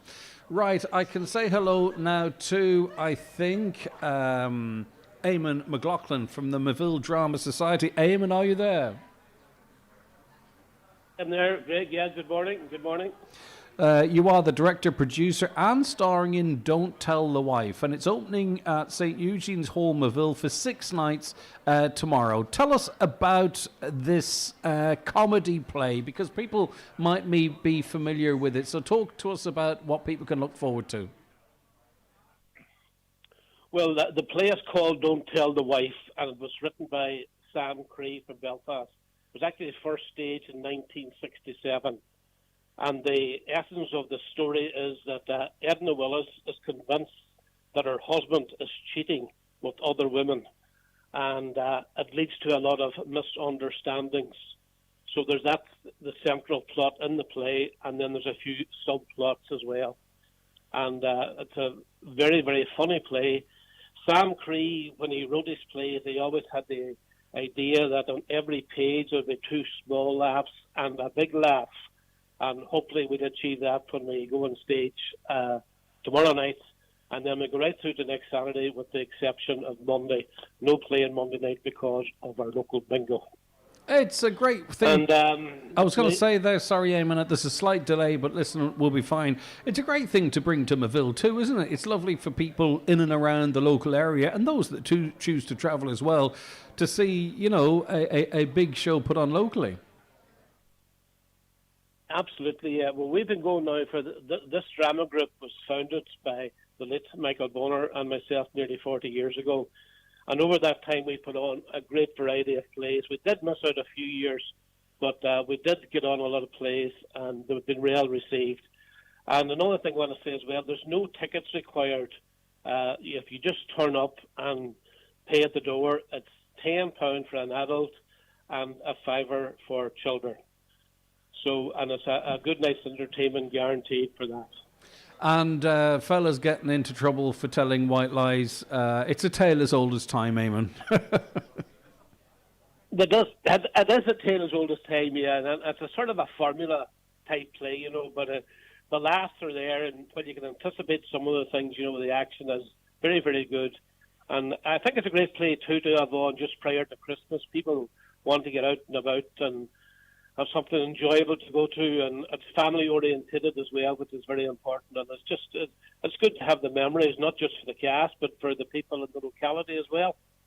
All right, brilliant stuff. Listen, I wish you every success with it. And as you say, the Mayville Drama Society has been going for ages, and a lot of effort and time goes into these things. And all that's left now is for support, isn't it? Absolutely, and that's why I just want to emphasise again, no tickets required, just turn up at the door, and adults €10 and children a £5. And if there's a big family of people, we won't charge any family more than €25 because we do want to encourage people to come along and see it. Yeah, exactly. It's about engaging the community, not fleecing them, and that's a beautiful ethos. And the very best of luck, break a leg. Thank you very much, Greg. Good luck to you. Thank you. Bye. That's Eamon McLaughlin of the Mayville Drama Society. He's the director, producer, and stars in Don't Tell the Wife. It opens Saturday night. It runs for 6 nights in St. Eugene's Hall, Mayville. It's a Sam Cree comedy farce, as they describe it, centred on marital mix-ups, misunderstandings, and escalating chaos. Old sitcom-y type of style as well, too, that people love so much, and we don't see as much. Sometimes, I think people try and be too clever nowadays and lose what is entertainment and what we consider to be entertainment. Right now, Shannon Wilkin joins me now because Shannon has been casting her eye over social media. Can you hear me over there? Hi, Greg. Yes, You're literally in a different air code. The logic I don't get. But yeah, anyway, you're in that's the fine. Rosses. Where am I? You're in Dungloe. Dungloe. Yeah. Okay. So Ed Sheeran posts humorous album plans. I would say posthumous. Okay. Because humorous would be funny. Posthumous. So it's like 3 words: posthumous, posthumous, and posthumorous. But it's humus is food, isn't it? Hummus. Yeah. So Ed Sheeran posts hummus album plans. I don't know, is there hummus involved? Just tell me the new... plumbing story then, will you? What are you on about? So, obviously, when you die, you don't really know what's going to happen. Okay, yeah, not hummus. You want to see what you can, you want a bit of plans. So he has planned a new album to come out when he died, and it's going to be called Eject. Isn't that a bit morbid? It's a bit macabre. I don't know. Yeah. Like he's ejecting out of the planet. I think sometimes, the posthumous albums are, I think it has to be natural. Do you know what I'm saying? And planning it seems a bit... But anyway, But at least he's in control. How big is that man's ego? Well... All right, kebabs at home. Is this viral thing of squeezing down meat between greaseproof paper? Yeah, I was very excited to tell you about this because we talk about kebabs probably more than we should. Yes. But especially recently. You already know about it. Yes, but no, talk to me. We are on radio. This is not a private conversation. Go. There used to be a thing, what people were doing they'd get lamb meat and beef, and they'd roll it into like a big sausage, wrap it in tin foil, and then air fry it, right? I thought that didn't look right. That to me is not what a kebab is. But talk to me about this system whereby when they reveal, right, it looks like kebab meat. So what's going on? So you get your piece of parchment paper and you get your mince, or it could be chicken, whatever you want, and you flatten it down nice and evenly. Maybe get a pot and just smash it down really well so it's really flat. And then you put another piece of greaseproof paper on it, roll it all up, like it nearly looks like a wee crepe that you've rolled up, put it in the oven, and they're beautiful. Neve made them on Friday, and apparently really? they were great. Sister Neve? Yeah, Sister Neve. But what about the okay, I get the authentic sort of kebab feeling meat, but it's the spice really that in shops in England you can get kebab. You can get sorry, I can't think straight because I'm so blooming hungry thinking about kebabs. Do you know the spice bag mix that you can get in the pots? Yes.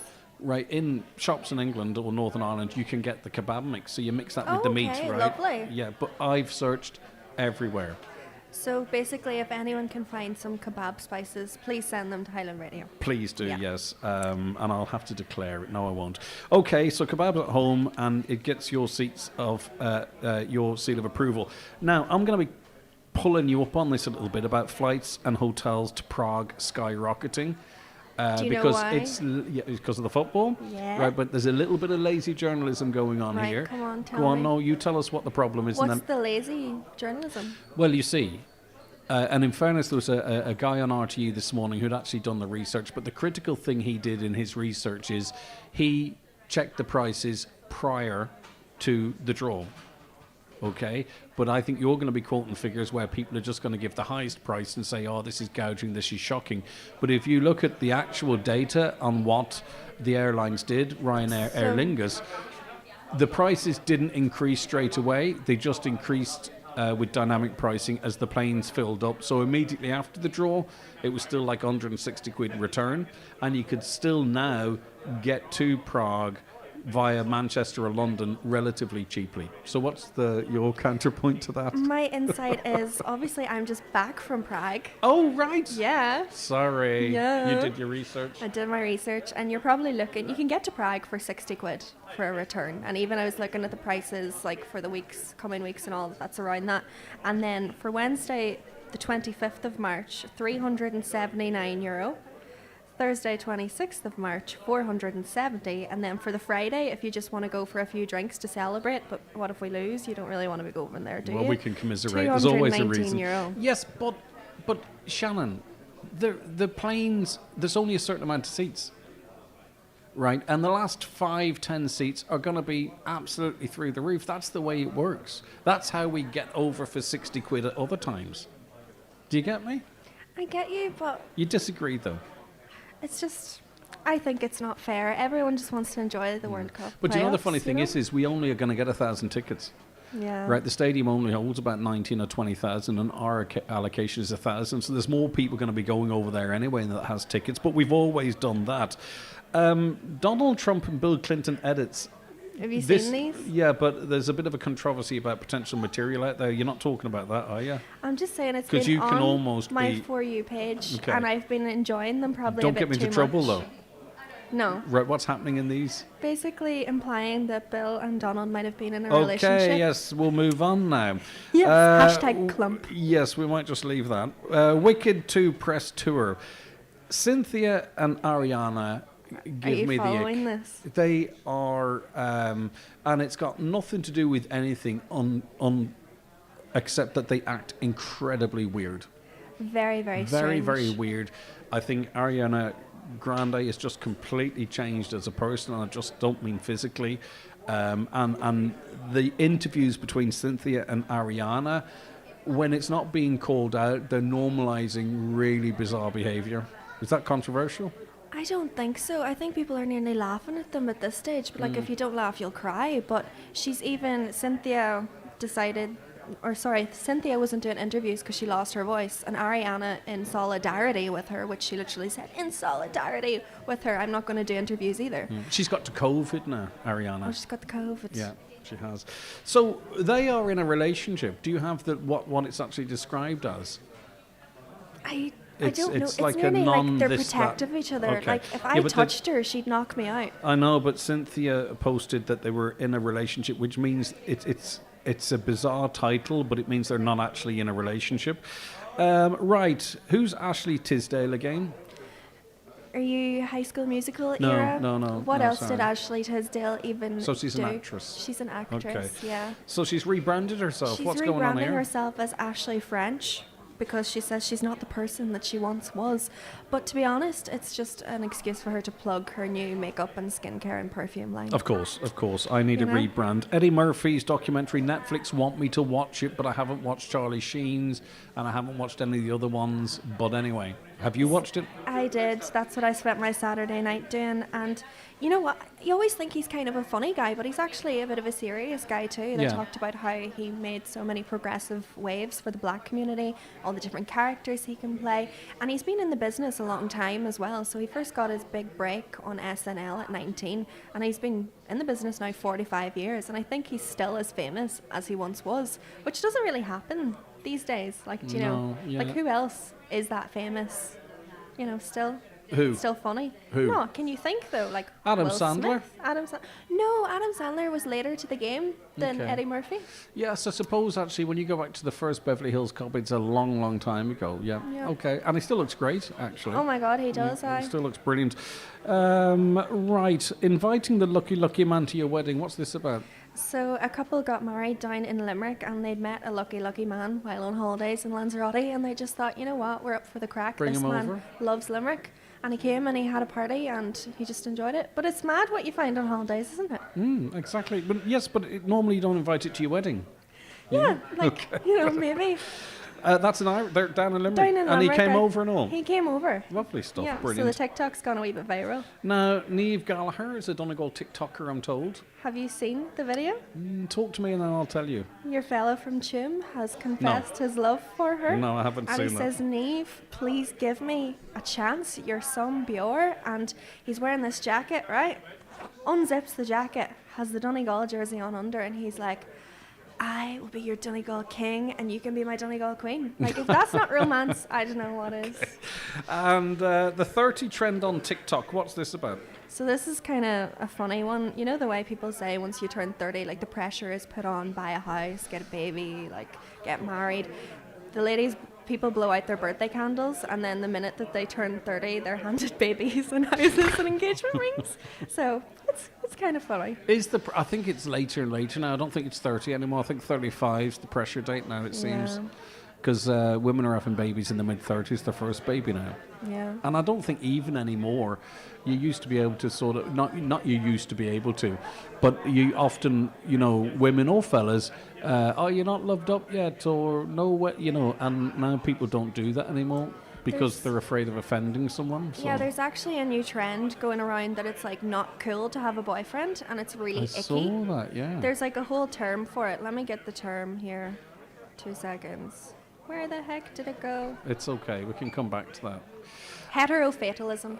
Yeah, okay. So Have you heard of what it? is that defined as? I have heard of it, but So basically, women just hate men, not going to date men because they Really? just disappoint you. What are they good for? But they haven't Just met go the have right some man. friends. How can you generalize an entire sex based off your own few bad experiences? But they reckon like women are turning into lesbians over this and everything. I don't think that's true. But anyway, I'm not saying it doesn't happen either. I don't think you turn into a different sexually attracted person. But anyway, and baby's getting drunk on... Oh, sorry, Aisling. I mentioned this on the show last week. There was this big search for a very nice lady called Aisling. But as it turns out, they were looking for the wrong person. This person wasn't Aisling at all, but they found the person. It was Roisin. She was called Roisin, and it was obviously, I don't know, was it the Donegal accent or what? But Nancy Bell, who first posted it, has said that they found Roisin because her sister-in-law got in touch, was like, hey, were you in this cafe? This sounds like you. Turns out it was Roisin, and €6,000 has been donated to the Galway Hospice as well as a result of that TikTok going viral. So it's a nice wee good news story. Lovely, and we like that. And finally, baby's getting drunk on milk. So this is a trend where you see the babies, they pretend there's audio that it's basically like alcohol, and it's just like, just have another drink, one more, and then the baby just passes out. Someone's asking me to ask you how you make your carbonara. Why would anyone ask me that?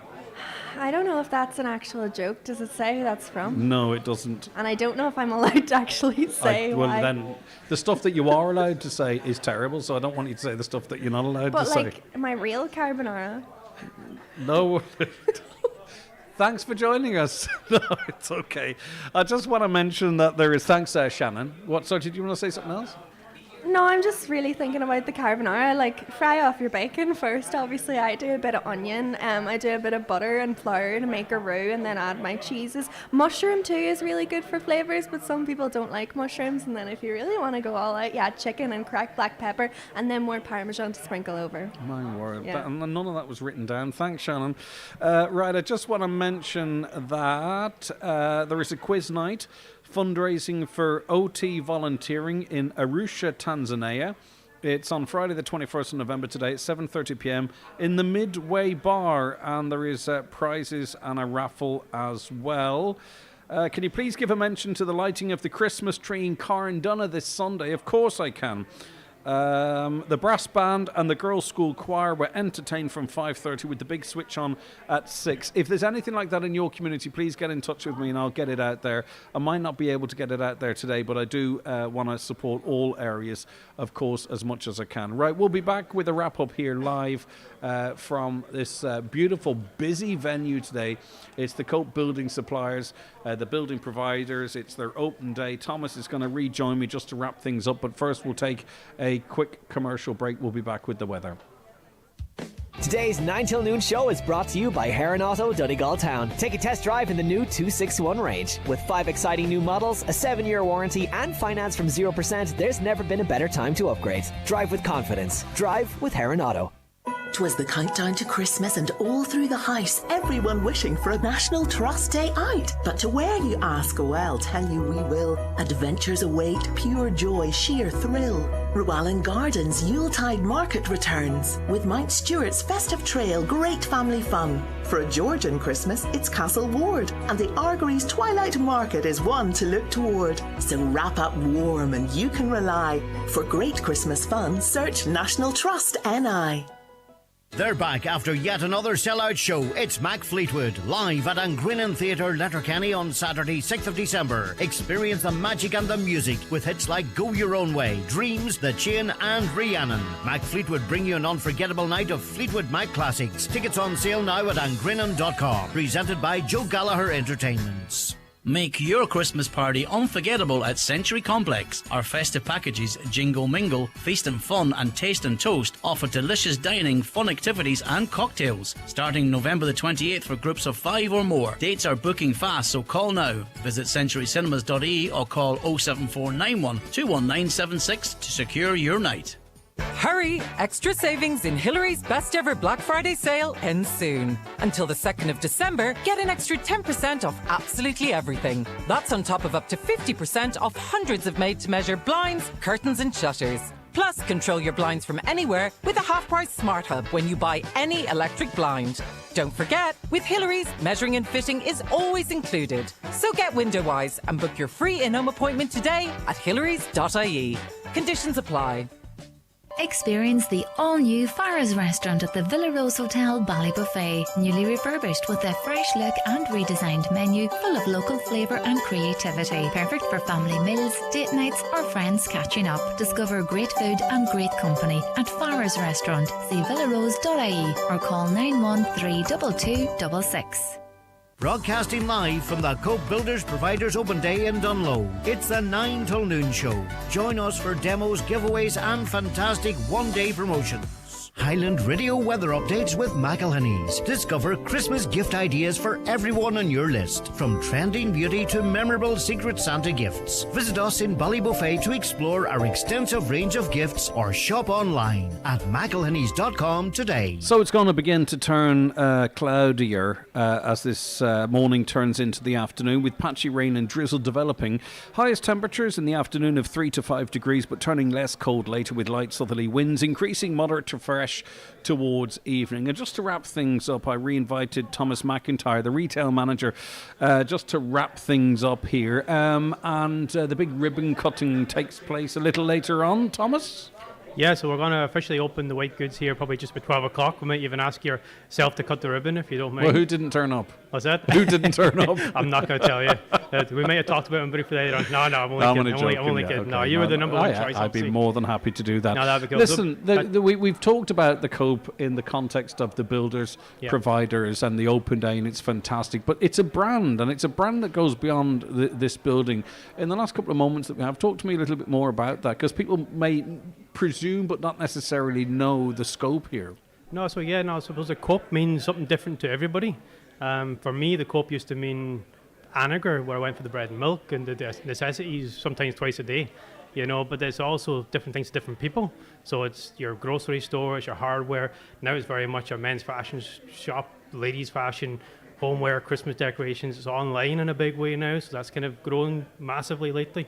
So I suppose it's not just the builder providers. A Cope is a much bigger operation than that. And I suppose we all help to feed each other, and it's again, that's another aspect of having the white goods. It's expanding what we can give. Your groceries, buy your fridge here and your groceries up in the supermarket they put in it. We really do everything for you. Yeah, it's great, and a huge employer across all the various outlets. I'm not sure the exact figure, but I think it's about 100 people kind of locally. But in an area like this, it's massive. 100%. It's like I said, where was I the last time? If these were IT jobs, everyone would be going, but sometimes I think these really solid, local, well-paid jobs don't get the credit they deserve. I don't think AI is going to take my job anytime soon either, so I think I'm pretty safe, Okay, I'll be more worried about Colin.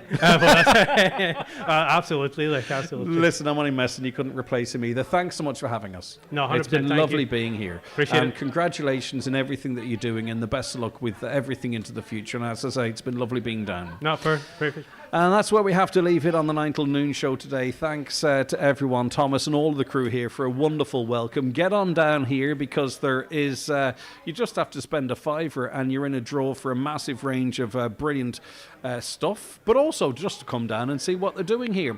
We'll be back with you on Monday morning at 9 o'clock. I want to thank Donna Marie